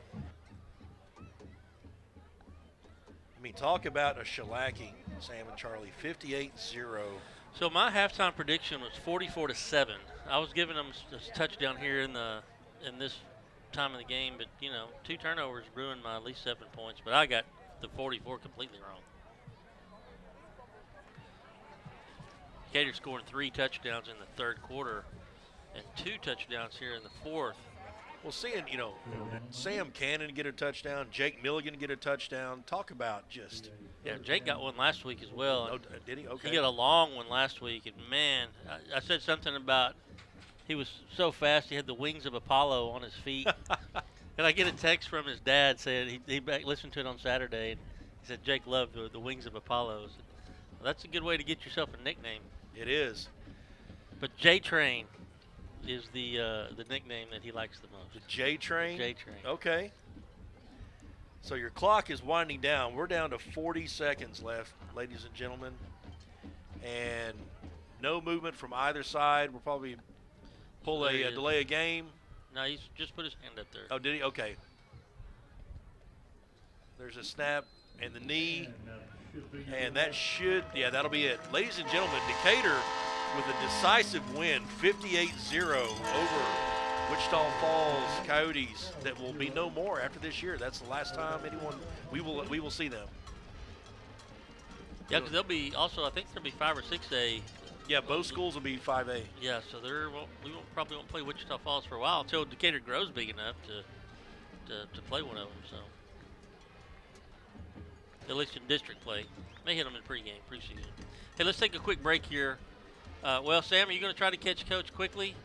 Yes, sir. I think we kind of have it. We have a good deal working now, where I make eye contact and he says, "Let's do it right now." Okay, got it. Well, we will. You will have to run and catch him because he's headed off to the band end of the field there. I got him right now. Okay. I got him right now. he sees you. I got you right now, Coach. Let's knock this bad boy out. Coach, you talked about finishing strong and getting a little more active physically. How do you feel it worked out? I like the way the kids finished second half. Like coming out and getting a score is what we needed to do right off the bat because we had deferred to start with and get that 3rd quarter score I thought was huge. Really, really proud of the defense, and I thought the kids ran well. We gave up, we were soft and gave up stuff underneath to keep Fleeks from going the distance because that guy can go now. But really, really appreciate the way the kids played. And then when that next group came in, they got after it too. Still fighting, scratching for everything. The second team offense, same way. So, really, and Greg kicking the ball tonight. Those are big, especially a night like tonight. Yes, sir. All right, Coach. Well, good luck to you. Thank you very much. Thank you. Yes, sir. All right. So here's the one and only stat man, Buddy Kirkland. Here, buddy, I'm going to hand this over to you so you and Charlie can palaver. Thank you, Tony. You are the man.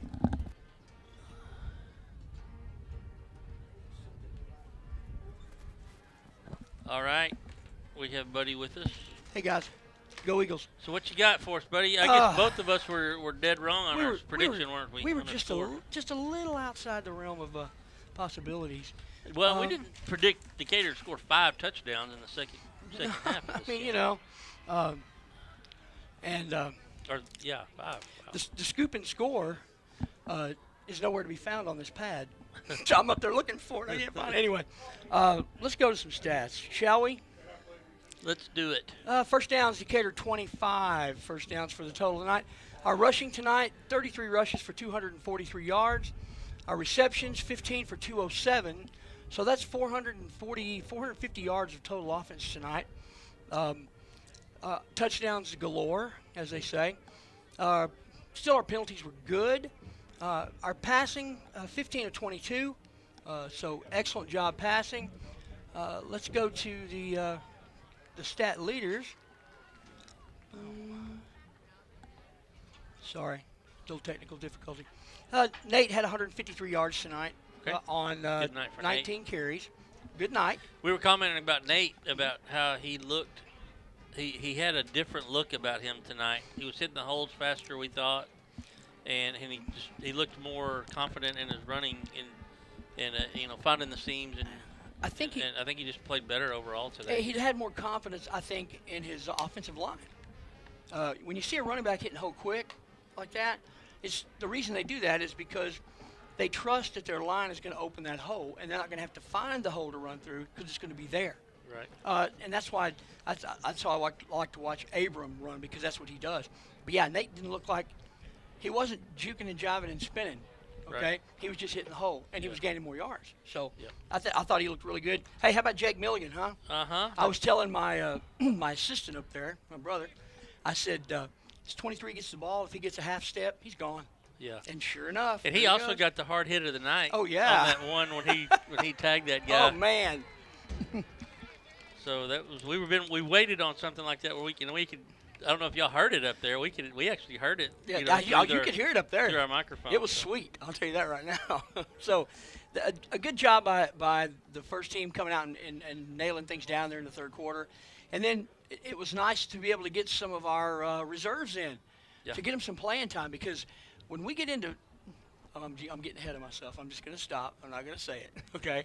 Later on in the season, as we progress, those guys are going to be really important to be able to come into some games and maybe spell our starters for a few minutes just to give them a break. Right. So it's very important for them to get this playing time, number one. Number two, Jake Milligan, Mr. Speed, how good did that feel for him? I mean, think about it. How good does he feel tonight? It's incredible. You know, I just scored a touchdown in a varsity game. It's great. Yeah. So I'm proud of him. I think he did really good. Our defense held up. They didn't. The Coyotes just. They didn't have any will.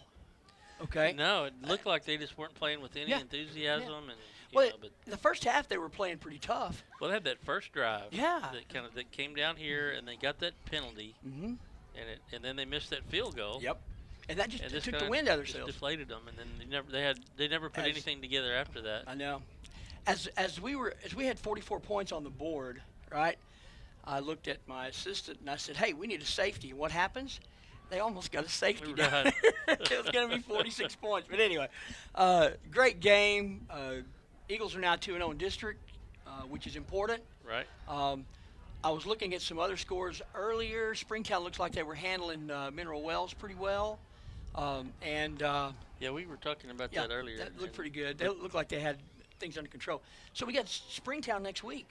Yep, Springtown next week at Springtown. At Springtown. It's a good stadium there. It is. It's a good stadium for us to broadcast from. It's a great stadium. I like to be in there. Hey, let's look at some receiving stats. Okay. All of our receivers are within 20 yards of each other. You got 56, 56, 39, 33, and 23. And I'll let y'all guess who they were. So, I mean, our receivers were right there together. So they did a good job tonight. Well, Abram would be one of them. Yeah. Let's see. Nate would be one of them. Antoine was 56. Landon was 56. Nate was 39. Abram was 33. And Luke White still 23. Yeah. Antoine picked up most of his on that great run down here on the north end. Yep. When he broke 2 or 3 tackles and spun around at about the 3 and his run after the catch is always good. I think back to the 107-yard touchdown return against Canyon Randall last year in the playoffs. Right. I talked to him about that last year, and I said, so what were you thinking? He said, I just saw some daylight, and I was running for my life. That's what he said. So anyway, but his yards after the catch are phenomenal. He does a great job. He's they didn't use him very much on offense last year. They're doing it more this year, and it's coming to fruition how good he is. I mean, he's a great receiver. A little banged up sometimes. Yeah, shoulder, and, it's taking him a little while to come into his own and get his feet under him on the offense and get, cause he's mainly a defensive player last year. But it's been fun to watch his development over, through this year and through, 7-on-7 through the summer and stuff. Sure. What you got for us on defense there? Well, on defense, let me change the page. Looks like Keaton Good was our leading tackler tonight. He had 7 tackles, which was incredible. We had, my gosh, looks like 23, 24 people with tackles tonight. Great game for Keegan Hatchell. He had a very good game. Got the sack down here. That's good. He had a really, really good game. Been watching that kid since probably the 5th grade, and we were expecting great things out of him, and he's paying that off. Other than that, everybody, Keegan had 5. Lane still had 3. Antoine had 4 because they were trying to throw the ball later, and so he was making those tackles. And the Vendozer had some really good hits tonight. 3 tackles total, but man, he was wailing on those guys out there when they were trying to come out on him. Yeah. Well, here at the end of the post game show, and you know what? I didn't even put up the post game graphic. Oh no! Hang on a minute. Let me make sure I do this right. Because it is the Zimmer Kubota halftime show. You got to mention Zimmer them. Kubota, yes sir. So good people there. We can't miss our sponsors. Oh no, of course not. So Zimmer Kubota. Sorry, I missed your graphic. They're the reason we're here. So you and I get to talk about the shop player of the game because Tony's not here and Pat left early, and because he had to drive to Abilene tonight. Ooh, that's not a good job. So I've got a name in my head, and he doesn't show up. He does show up on the stat sheet, but my player of the game that I think I like Jed Ross in this game. Are you reading my mail? And the reason I do is because I thought he managed this game. He was like a veteran quarterback. I've had experience with Jed. He quarterbacked for us in the 6th grade. Good job, good passer. He brought our passing game to light, okay? And you're exactly right. He managed the game. I'm sure the coaches are giving him information, but he managed the game very well. No fumbles, no interceptions. Nothing. He had a high percentage passing rate. Had no miscues tonight. No miscues. I think that was very good. He had a couple of decent little runs. A couple of good passes. He was throwing the ball well. Our receivers were catching the ball well. Right. So when your receivers are catching the ball and having a good night, your quarterback always looks good. Right. But I thought that was who I had in my head coming down from upstairs. I'm thinking the shop's player of the game. I think Jed's definitely my choice. Yeah, so, that's my choice too. Hey, it's unanimous. There we go. Right? Shop. Jed Ross, the shop player of the game. Yeah, thank you, Shop, for sponsoring that. And so what we're going to do now, we're going to look forward to next week. We've got Springtown in Springtown. Springtown is always up for us. Always. And so even though that they may be down, whatever, and that's the great thing about Coach Huff, by the way. He said, we don't care about the records. No. We're just going to focus on Springtown. Game at a time. We're going to prepare for them starting tomorrow morning. And so I'm looking forward to a great game next week over in Springtown. And it's 10 miles away from here. So if you're listening to us still, get over to Springtown and watch that game and cheer for Eagles. For anything else, you watch and support your Eagles, but that's a great stadium to play. It is a beautiful stadium. Earlier in the year, all the pundits, the Dave Campbells, the Texas High School Football, all have picked Springtown to win our district. So I think that's some bulletin board fodder, if you will, to tell our guys we didn't get any respect from these people. None. They didn't even have us winning our district. So I think that might be something to, pass on. Sure. Well, let's take a look here and see how they're doing tonight. Let me refresh the worst app ever created. No, I think it's the greatest. I want to buy stock in it. They'd probably sell it to you if you wanted. Where are you, Springtown? They're at the top. There you are. Springtown looks like they're opening up the fourth quarter. They were one of the late start games. They were 7:30 start. Springtown's up over Mineral Wells 34-21. Yes. So Springtown can put some offense down. So defense going to have their hands full next week. But I'm looking forward to that game. But until then, you got anything to say, Tony? No. Tony stared at me like, get over this and break this stuff down so we can all Let's go home. Shut it down. Let's go Yes, home. Turn out the lights. The party's over. Okay, so Anthony went somewhere over there. Okay. I would be very remiss if I didn't mention our hearts are heavy this week because of the passing of one Walt Garrison, former Dallas Cowboy. Who happens to be a personal friend of mine. Or Does was he a really? personal friend of mine. Yeah, he was a great guy. Wow. 79 years old. Yeah, we lost a good one. So, turn out the lights. The party's over. All right. Well, as of course we do every week, let's get out of here. And once again, everybody remember, Eagle fight. Never dies. Go Eagles.